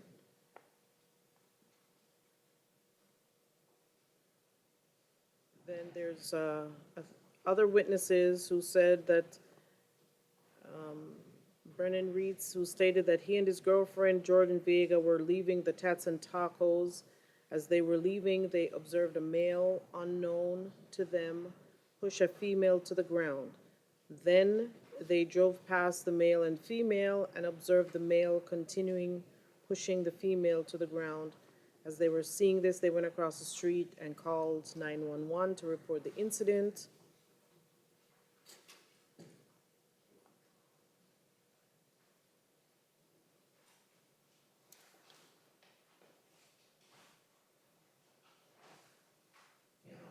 Observe him swing at the victim. Photos were taken. Based on these allegations, I am going to impose a $2,500 bond. No victim contact. That means no phone calls, no text messages, no social media, no third-party contact. All right. Christopher Vitti. Medical loan. All right, yes.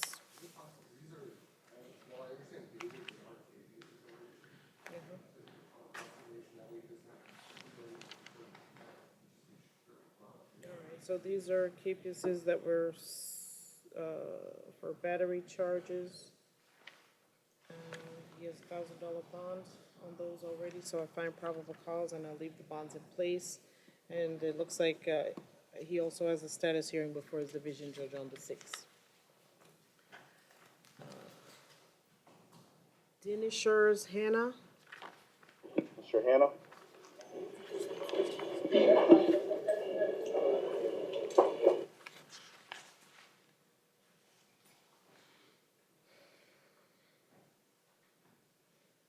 Mr. Hannah is before the court. Charge 1 is aggravated assault with a deadly weapon, is domestic violence. Number 2, touch or strike battery, domestic violence. Number 3, carrying a concealed firearm. Number 4, violation of felony probation, which has a no bond hold for Indian River County. All right, I find probable cause. Requesting a $25,000 bond on count 1. Pretrial release of the GPS monitor, no victim contact.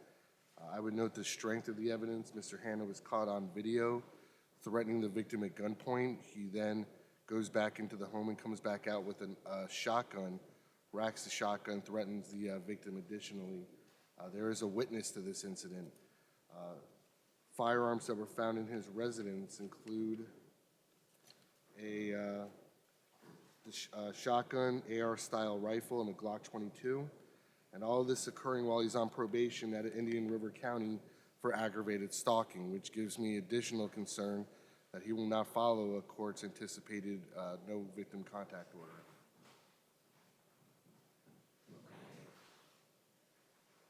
Judge, Mr. Hannah is not going to be able to afford the $25,000. I do see he has a no bond hold for probation, I believe, out of Melbourne. But we were going to be asking on count 1 for a $3,500 bond. He's been living in Florida his whole life. He's 35 years old.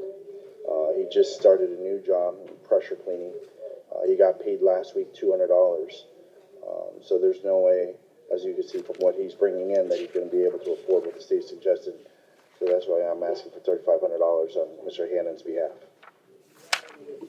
All right, so what I have before me is that Mr. Hannah is on probation in Indian River County. The notes say aggravated stalking with a credible threat. Before me, I have the allegations that there was an anonymous caller advising that she just observed her neighbor described as a black male with long neon dreadlocked hair on her surveillance cameras, pointing a firearm at a female and threatened to kill the female. The anonymous caller advised that the aforementioned male went by the name Draco, and then the surveillance footage was provided to law enforcement.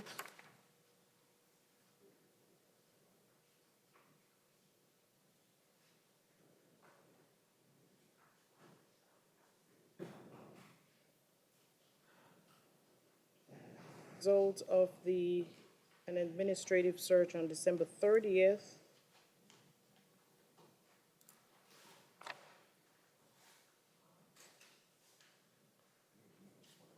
They observed the defendant was standing at the top of the stairwell and heard him state, "Shut up before I kill your asshole."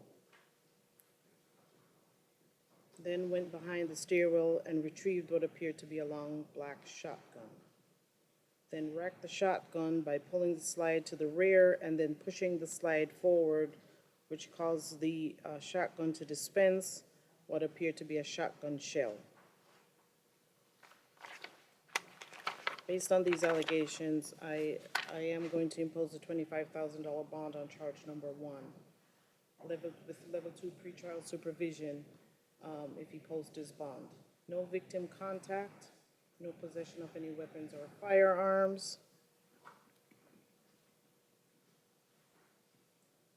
I'm ordering a 500 feet stay away from the alleged victim. Okay.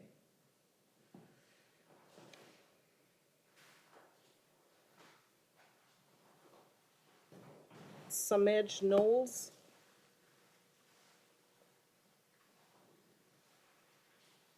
He's approaching, Judge.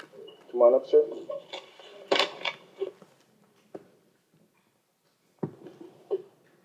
Mr. Knowles is before the court for one charge of trespassing, and I find probable cause. Judge, after speaking to Mr. Knowles, he wishes to resolve this matter today. Okay. Your Honor, the offer from the state would be 5 days county jail. I know the court's familiar with Mr. Knowles, just keeps coming in and out of our division. His last arrest was on the 24th for a trespassing. I'm sorry? 24th of this month. Yes, ma'am. Judge, Mr. Knowles wishes to accept the state's offer. He wants to accept the 5 days in the Broward County Jail. All right, Mr. Knowles, please raise your right hand. The other right hand. The other one. Do you swear or affirm to tell the truth? Yeah, I do. All right. Thanks.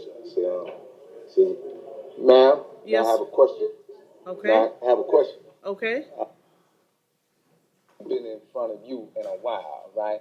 And then this new trespassing incident is something that they're trying to make me be barred from, just like all the other places. You know what I mean? Like, they trying to check on all the areas that I can't go. They trying to avoid me from going places. But that's not the issue here. The post office is freely and open 24 hours a day, man. That's where I got arrested from, the post office. They are open 24 hours a day. Were you Never closed. Were you purchasing stamps at the post office or mailing Christmas? No, ma'am. cards? What I was doing, ma'am. Yeah. What I was doing, I was reading the newspaper. They have newspapers in there for the city. That's not the purpose of the post office. Ma'am. That is not the But it's purpose not of the closed. post office. It's not closed. It doesn't matter. You have to be there for the purpose that it's open for. If you were mailing They Christmas have- cards, if you were buying stamps, what if you were sending off packages for Christmas or New Year's or Hanukkah or whatever the holiday is that birthday. But if that's not what, sir, you obviously don't understand what I'm saying to you. You cannot be there. You can't just go to the post office to sit and relax and read a newspaper. That's not the purpose of the post office. Okay, they had no call then. They never got a call. All right, so then. I take the $5. I No, take the $5. no, I you have a $25 bond, okay? Everton All right. Campbell. Please approach, Judge.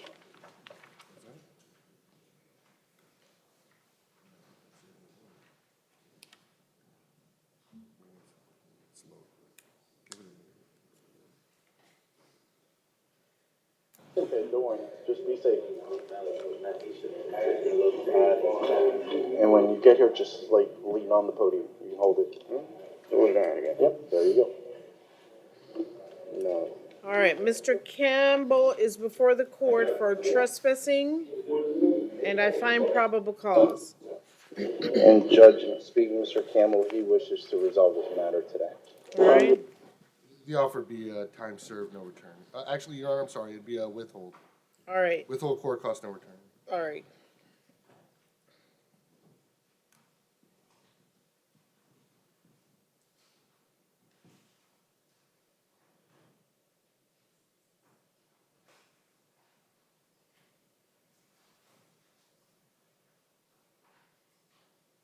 Judge, he wishes to accept the state's offer.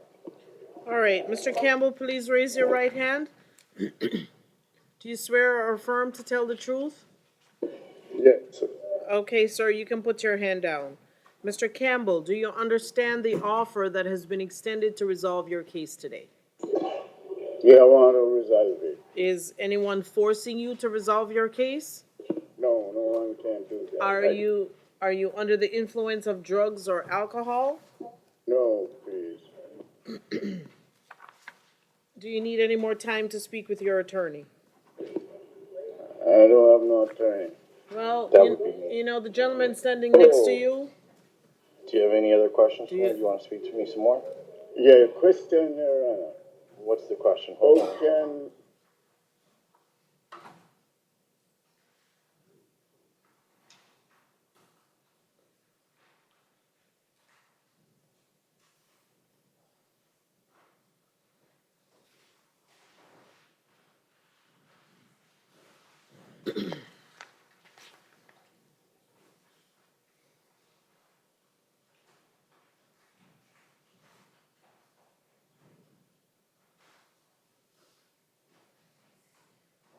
I believe I answered his question, Judge, and he's ready to go forward. All right. Do you need any more time to speak with your attorney, Mr. Campbell? no? And you understand that you have the right to go to trial, but by taking a plea today, you are giving up that right.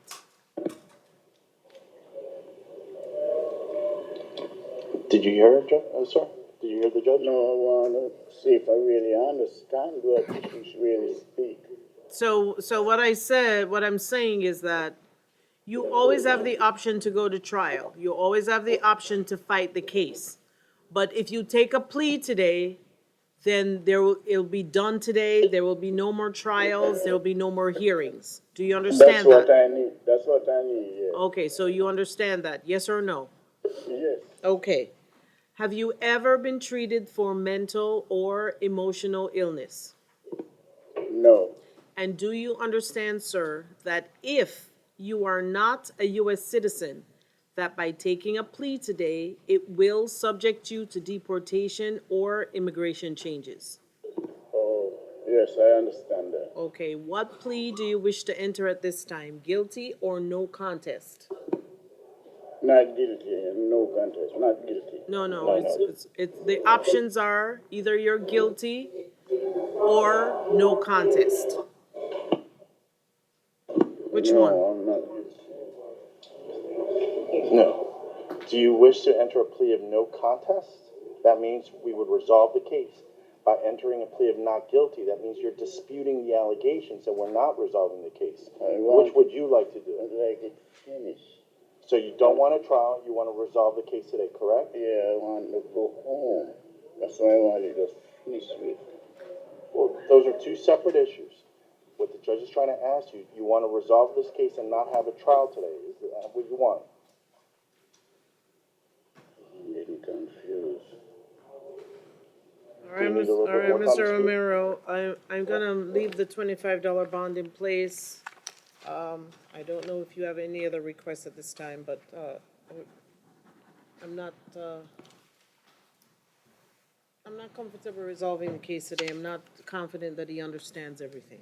All right? I think I share your concerns as far as him not totally understanding the plea colloquy, but he's 71 years old. He can't afford the $25 bond. It's a non-violent offense. I'd ask the court if the court would consider releasing him ROR. And, he had no priors, is that correct? Not sure anything. I don't have any objection. All right. And he so- did sign up with the public defender's office. I'm gonna give him a sheet of paper explaining him to keep in touch with us so he'll know his future court I'll dates. grant the ROR.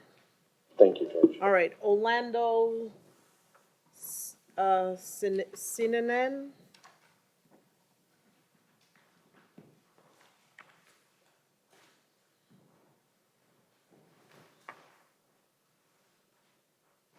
Please approach you, Judge. Good morning. Good morning, sir. You're before the court on a trespassing charge. And I find probable cause. Judge, how do you pronounce your last name? Sentinel. Mr. Sentinel wishes to resolve this matter. All right, is the state of an offer? Withhold no return. Withhold court cost no return. All right.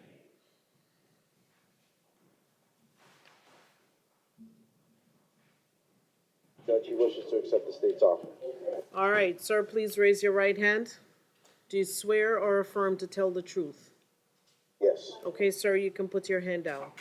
And do you understand the offer that has been extended to you to resolve your case today? Yes. Is anyone forcing you to resolve your case? No.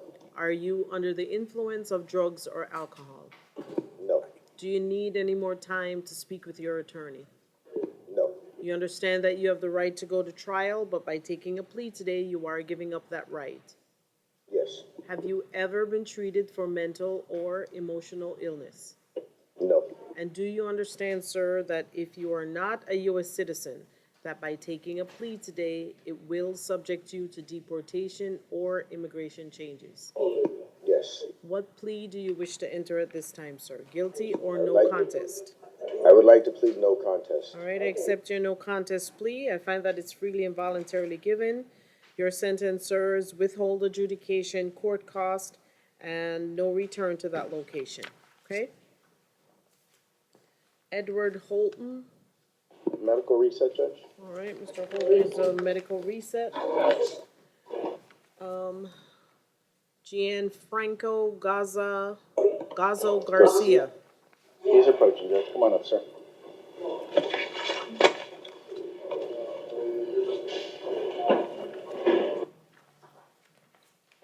All right, Mr. Gazzo Garcia is before the court on a petty theft charge. I find probable cause. Judge, Judge, I'm gonna be requesting a phone order. All right, I'll sign that phone order. He has a $100 bond. Samuel Beckles. Mr. Beckles, come on up, please.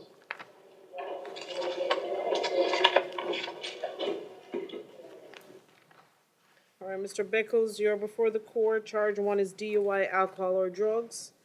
2, 3, and 4 are DUI with damage to property or person of another. Number 5 is DUI with a breath level greater than .15. I find probable cause for these charges.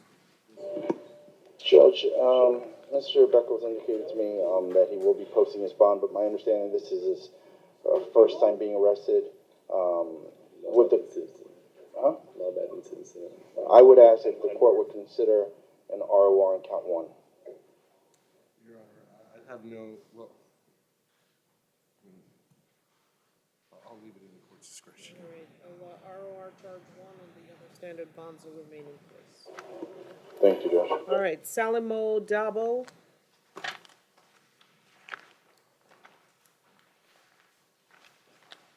Come on up, sir. All right, Mr. Dabo is before the court. These are additional charges, numbers 4 and 5 now.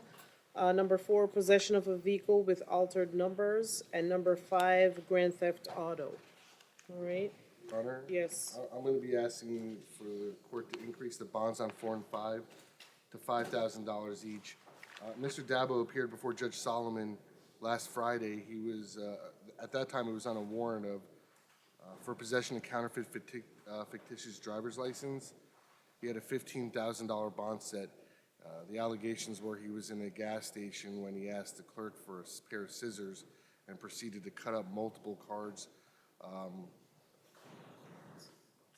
fraudulent driver's licenses in his name from other states involving other people.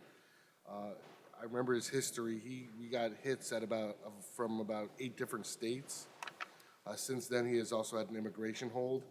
As you can see, Your Honor, the allegations in this case, which was separate and apart from the allegations in the warrant, is that he was meeting up in Pembroke Pines with 2 individuals that were also arrested, coming down here from New York, and it would appear to be on some kind of scam involving stolen cars being brought between state lines from New York to Florida. And Judge, I was not going to ask the court to do anything on here. Mr. Dabo did advise me he had a $15,000 bond. He couldn't afford that. He did sign up with the public defender's office. I told him to get in touch with his public defender so they could do a bond reduction hearing in front of his assigned judge. As you heard also, he also has an immigration hold. So considering those 2 circumstances, I was going to ask the court just to leave the standard bonds in place, which is $1,000 on each of the 4 and 5. Well, I'm at least going to increase the bond to $2,500 on both. Okay? You can address the court. Excuse me, Your Honor. Yes, sir. Don't talk about facts. Yeah, I already have an immigration hold, a deportation order, and they're giving me a $15,000 bond. I haven't been convicted of any crime. I've been working with film production for the past few years of my life, and they're giving me a $15,000 bond for like something that happened at a gas station for a car that I that matter, sir, is not even before me this morning. I'm only talking about these ad charges, and you have a total of a $5,000 bond. Okay? All right, Maurice Watson. Come on up, sir.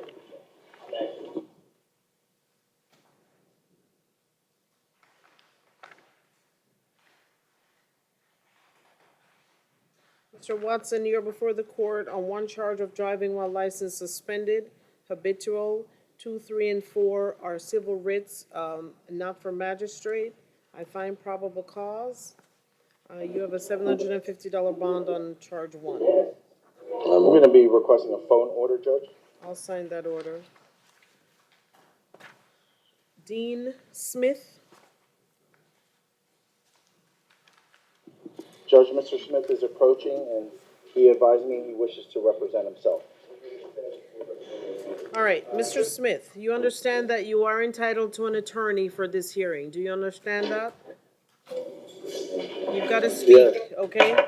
And so, have you represented yourself before in these hearings? No, ma'am. So today you wish to represent yourself, is that correct? Yes, ma'am. You don't want the attorneys from the Public Defender's Office to speak on your behalf, is that correct? No, ma'am. No, ma'am. No meaning what? What does no mean? I don't want nobody representing me. Okay. All right, you are before the court today. Charges 1 and 2 are burglary, unoccupied conveyance, unarmed. And I wrote attempts. Number 3 and 4 are attempted burglary, unoccupied conveyance, unarmed. Number 5 is larceny of a credit card. Number 6 and 7 are out of county felony holds. And those are not for magistrate. Out of Palm Beach County, you have $4,500 bond on charges 6 and 7. Okay? Your Honor, considering the out-of-county bonds, I'd have no objection to the court setting the bond at the same amounts that you said is co-arrestee this morning, Kyle Paul. Yes. That was $2,500 each on counts 1 and 2, $1,000 each on 3 and 4, no return. All right. So you have a $2,500 bond on charges 1 and 2. How much did I set on? 3 and 4,000 each. 1,000 on 3 and 4. And like I said, on the Palm Beach matters, on the larceny charge, you have a $100 bond, and on the out-of-county matters, you have $4,500 on charges 6 and 7. Okay, and no So how return, much? no return to that location. So how much all that add up to?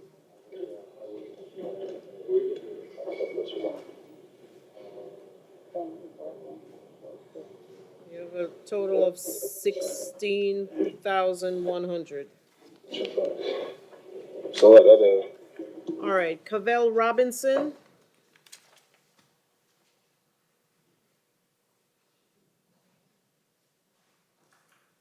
Mr. Robinson is before the court on carrying a concealed firearm. I find probable cause. Judge, nothing to add from the defense. Just request an order, no firearms, weapons, till further order of the All court. right, the $1,000 bond, no possession of any weapons or firearms. Do you understand that, sir? Yes, ma'am. Okay. I'll call your mom in 30 minutes. All right. Michael Catania. Judge, he's representing himself. Sure. Sure. Good man. Okay. Thank you.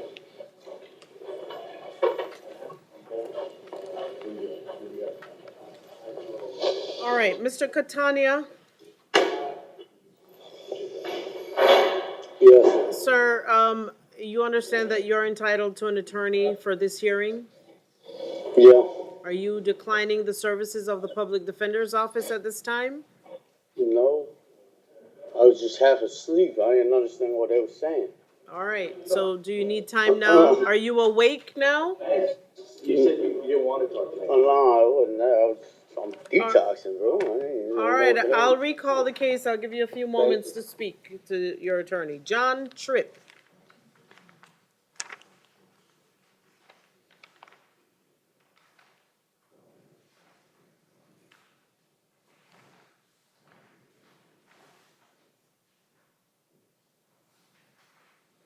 And Mr. Tripp is before the court. Charge 1 is possession of cocaine. Number 2 is possession of drug paraphernalia. I find probable cause. Judge, Mr. Tripp is going to be requesting to be released on pretrial. All right, state.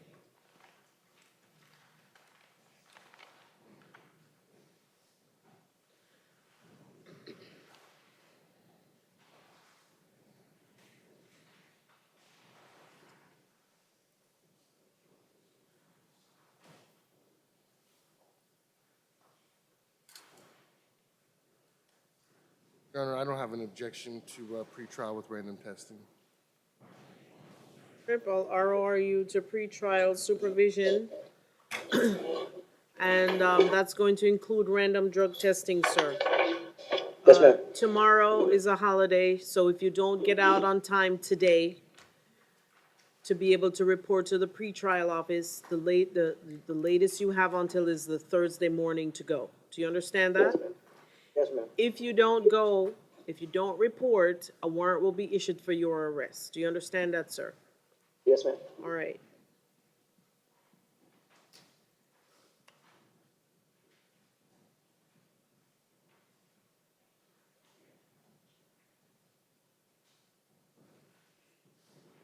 All right, Travis Manners.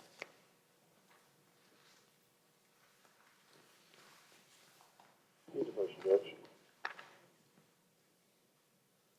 All right, Mr. Manners is before the court. Charge 1 is petty theft. Number 2 is driving while license suspended. Number 3, failure to register motor vehicle. And number 4 is a misdemeanor capias. And that has a $500 bond attached to it. I find probable cause. Judge, on the KPS count for when was the court date that Mr. Manners missed? The KPS was issued October 7th of this year. It is for a suspended driver's license.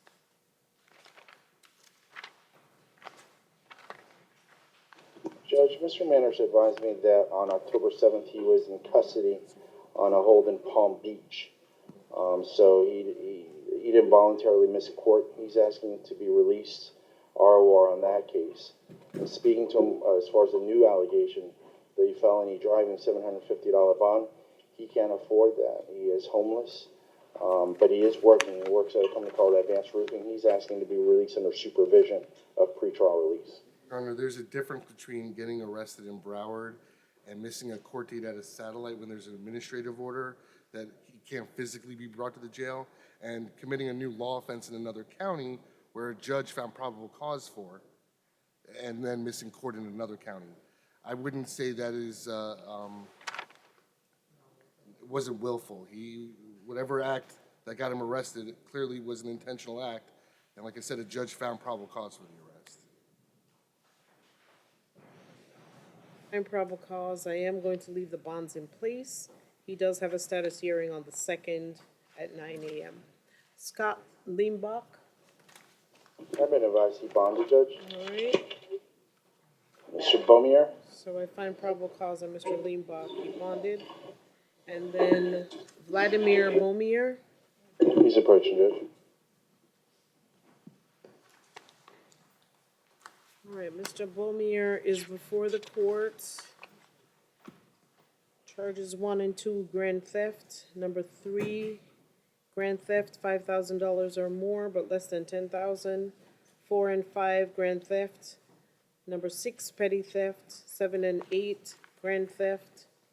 Number 9, grand theft, $10,000 or more, but less than $10,000. Number 10 is the same. Number 11 is the same. Number 12 is petty theft. 13 and 14, grand theft. 15, grand theft, $10,000 or more, less than $20,000. Number 16, petty theft. 17, grand theft. 18, grand theft. 19, dealing in stolen property.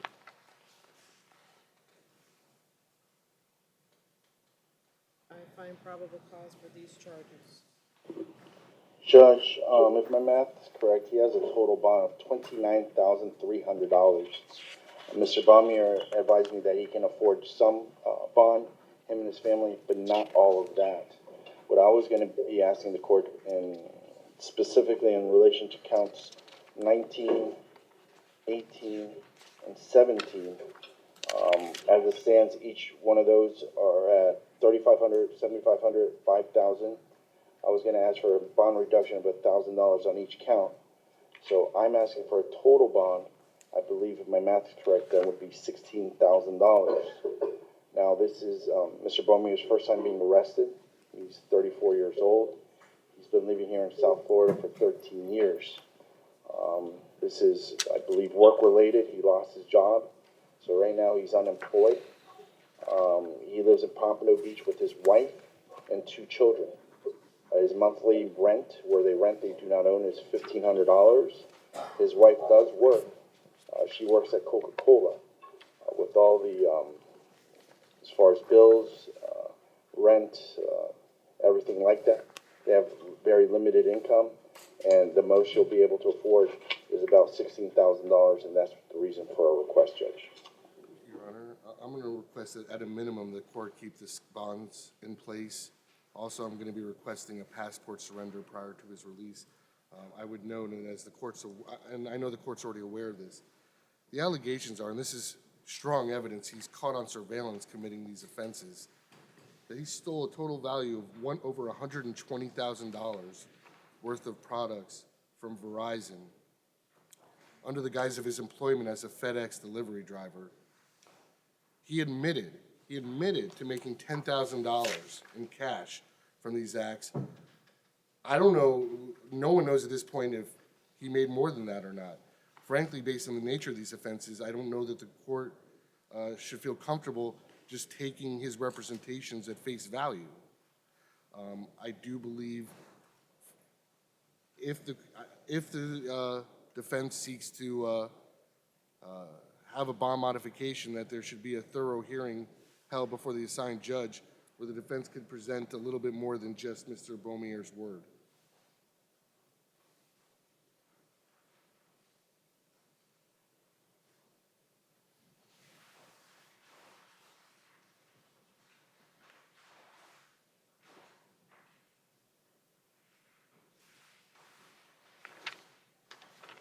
All right, so these allegations are pretty serious. I have over 17 dates of different packages that were stolen. And the probable cause affidavit says that there's a total amount of $123,947.04 worth of Apple iPhones and other electronics from Verizon. And that the defendant stole the products from Verizon with the sole intent of permanently depriving them of their rights to property, and that both Verizon and FedEx have expressed desire to pursue charges.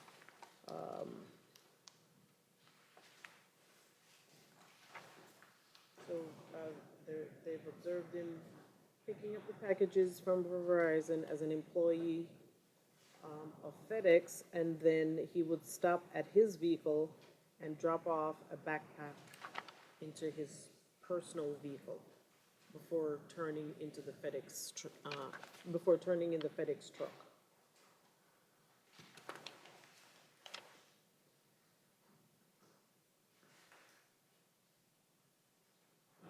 Also, based on the allegations that he was stealing the phones from Verizon and he would send them to Haiti to be resold, and that he stated that he made over $10,000 doing so throughout my surveillance and inventory of the phones that were shipped with Verizon. Vladimir stole the following worth of products that I said totaled the over 123,000. So based on those allegations, I find probable cause, and I am going to leave all the bonds in place as they are. And I am also going to grant the request for Mr. Beaumier to surrender his passport. Right? I'll ask the state to prepare an order in regards to that. Your Honor, the only thing, and I intended to make this a part of the order if it's okay with the court, just that Mr. Beaumier also be instructed that he's not to possess or reapply for a passport during the pendency of the case. Correct. Okay. All right. Haney's Zaki. He's approaching, Judge. Your Honor, if I could be heard before the court makes a Sure. final. I believe the officer made a mistake with the entry of the charge. The officer clearly indicates his intention was... Aggravated assault. I have Exactly, that. Your Honor. Okay. All right. All right. So Mr. Zaki is before the court for one charge of aggravated assault.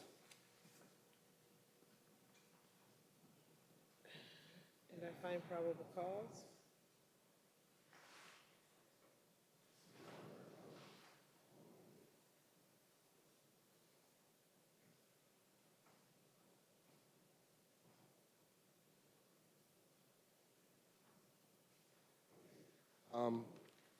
I'm going to be requesting a $5,000 bond, no victim contact, no possession of any firearms or weapons. I recognize he has no history, and I recognize ultimately it was a pellet gun. My concern is it's based on the statement from the victim. There was a witness to this. But even as a pellet gun, it does not appear that the victim realized that, and it put the victim in great fear that she was in imminent danger of being shot.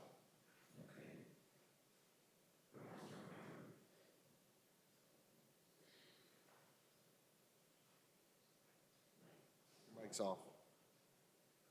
He's talking to I us. didn't know if you could never tell.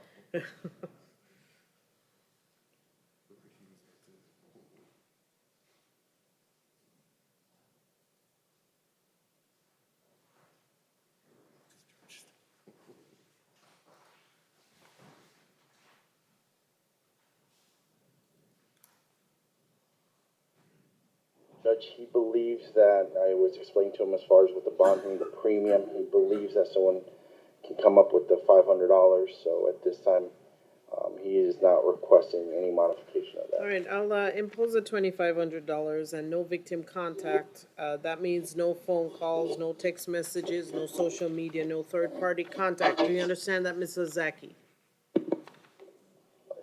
She's renting a room in my house, Well, and she didn't pay the rent, and I asked the police. Don't talk about the facts. Okay, I'm sorry.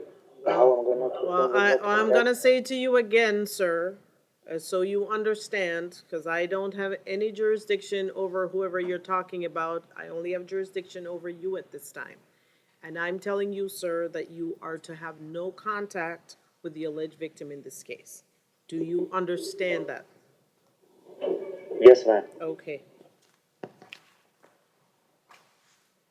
Cameron McMillan.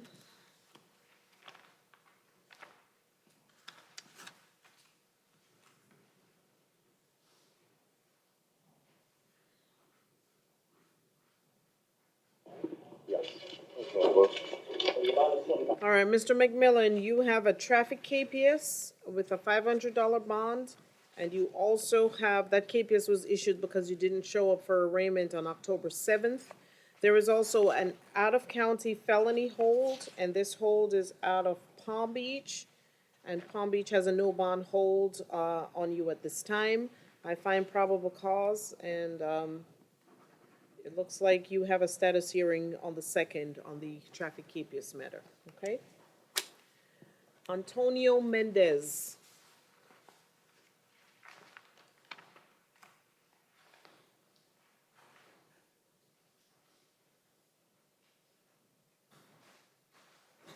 Mr. Mendez, you are before the court on a DUI, alcohol or drugs.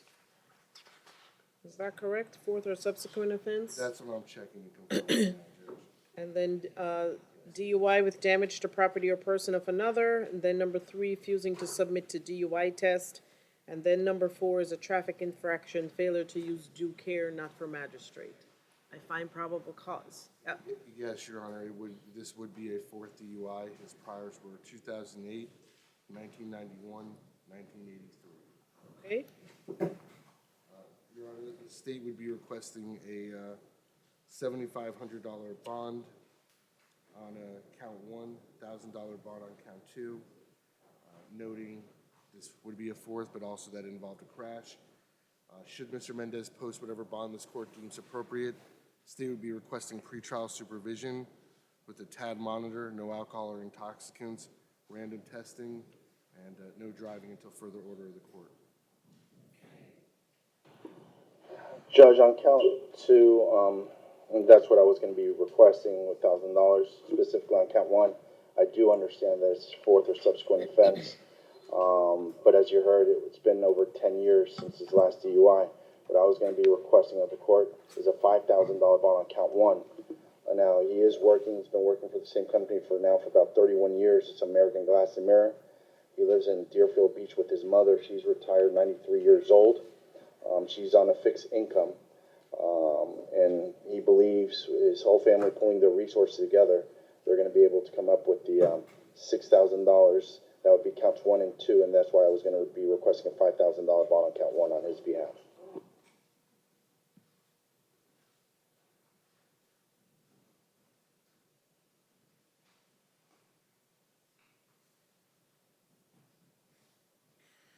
All right, Mr. Mendez, he will have his $5,000 bond on 1, $1,000 on 2, $100 on 1, on number 3. That is going to include pretrial supervision with a TAD monitor, no alcohol or intoxicants, and random testing.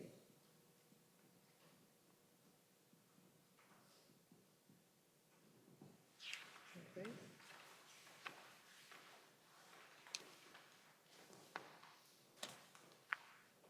Junior Herrera, He's approaching, Judge.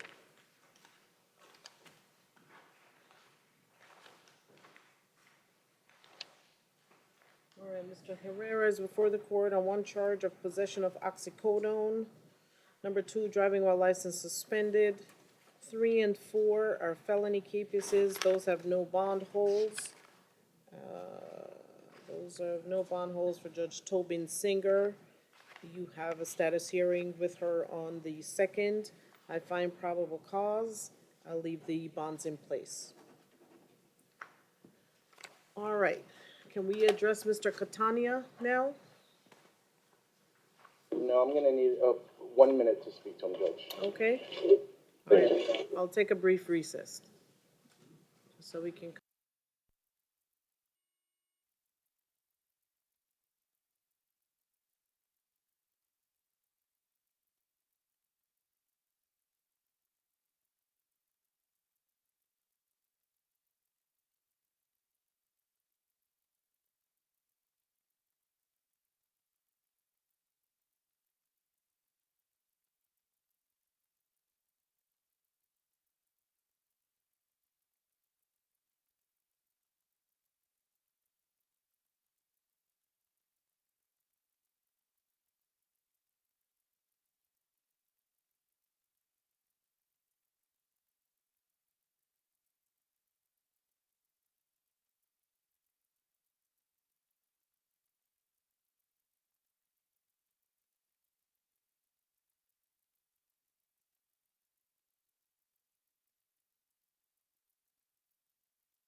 right, Mr. Romero, you're ready? Yes, Judge, thank you very much. Oh, okay. We'll have to, hold on just a moment. I need them to turn the record back on.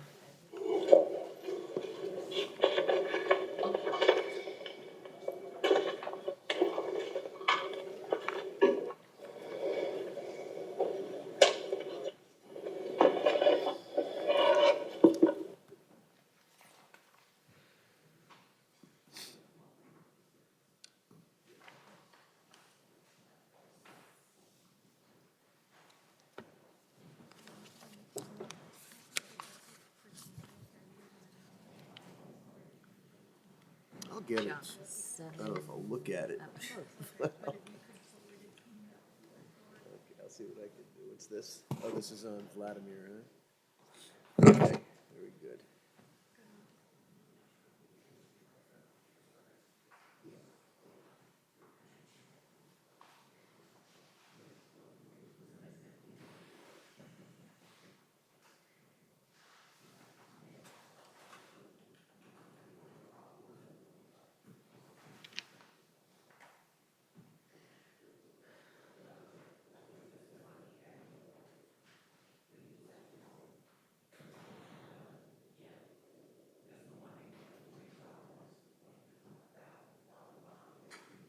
Yeah? Is that the last name Catania? Is that the one Catania? What's the name on there? No, he asked me about Catania. You asked me about Miller? I thought you showed me.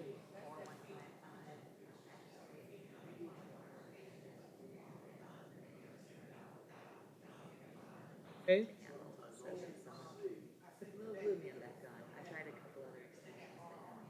All right, then fix it. Sure.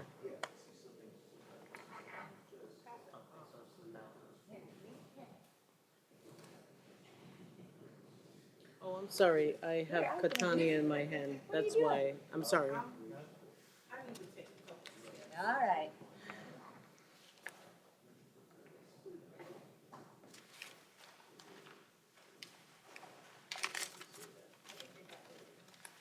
I did say I was taking a brief recess. They don't always listen, they just look. You know, I know. But that would involve some. Get your steps in, baby.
Haven't. Good morning. Well, I have. We've spoken, just not, we haven't met personally. Ah, See how it's done. okay. Everything I do, don't do it. Belkis must be new. That's just because you have, that's why you have the holiday, Right. assignment. Yes, the holiday. All right, same to you. I won't see you tomorrow. Oh, that's right. I'll see you on Thursday. Okay, but if you get stuck, call me.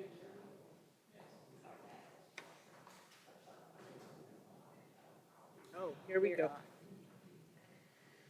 All right, we're back on the record. Michael Catania. Mr. Catania is before the court. Charge 1 is burglary, unoccupied dwelling unarmed. Number 2 is petty theft. Number 3 is criminal mischief. I find probable cause for these charges. Did we say something different? Yes. Okay.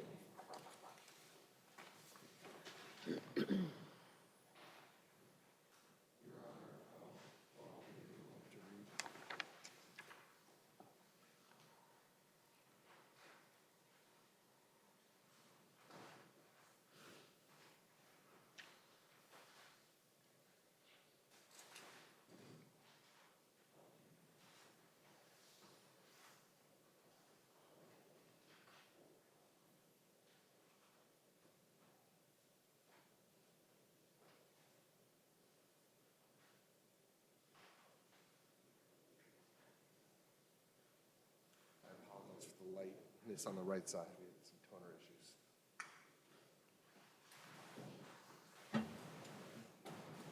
None for me either.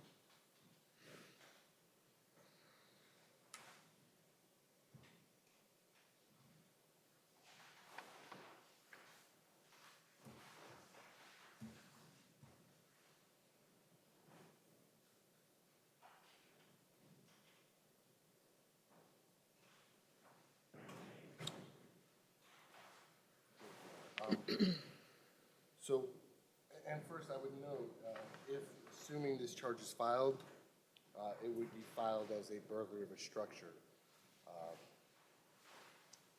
The reason I know that is because his other cases where he's accused of doing the same thing have all been filed as burglaries of structures.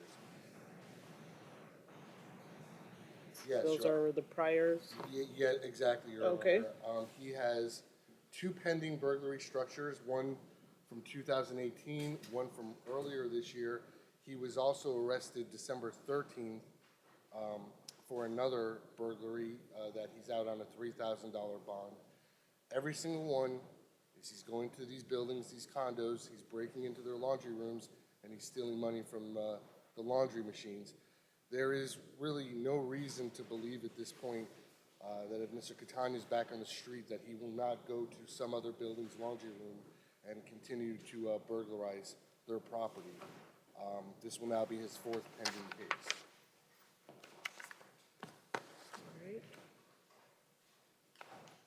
On the new charge on count 1, I'm going to be requesting a $20,000 bond, pretrial release with a GPS monitor, level 1, and no return to this property.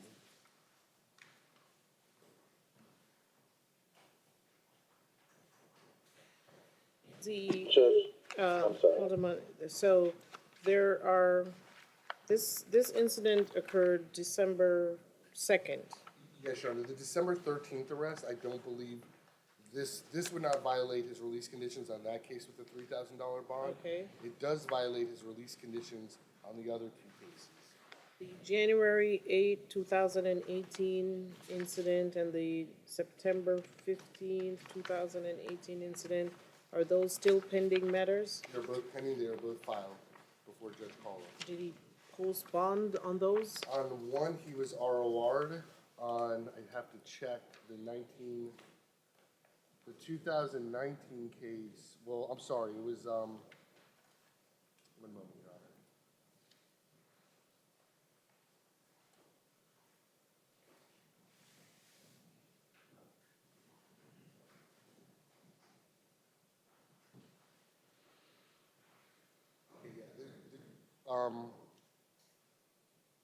I'm sorry, the case, which you said January of 2018, that was a Scrivener's error. It's actually January of 2019. That case, he is out on a total bond of 2019. $1,250. How much? $1,250. Okay. The 2018 case, he's currently ROR'd on.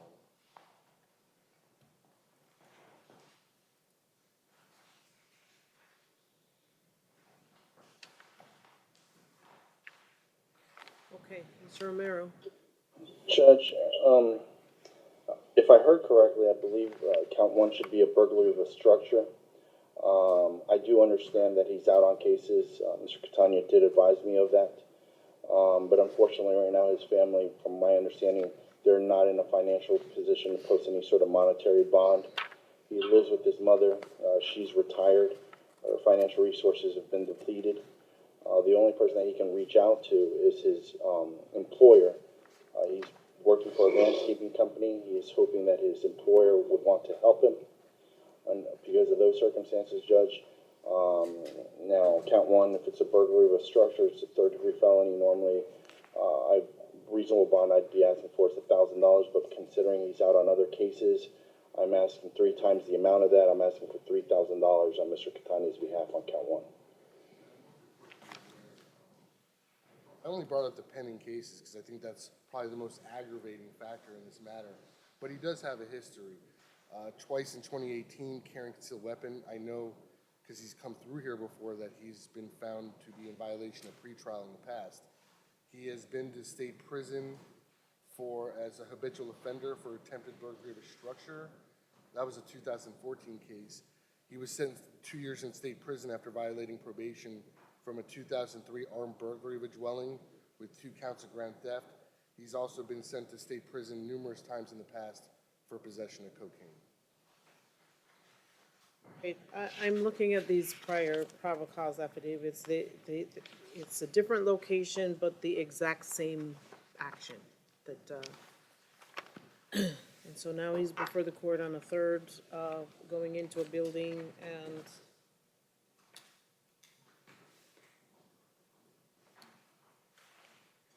stealing from the coin machine, laundry machine. So, based on these allegations and the priors that I've heard about, I am going to impose that $20,000 bond. If Mr. Catania posts his bond, he'll be on a level 1 pretrial supervision and no return to, in this case, no return to this location. All right, no victim contact as well. Okay.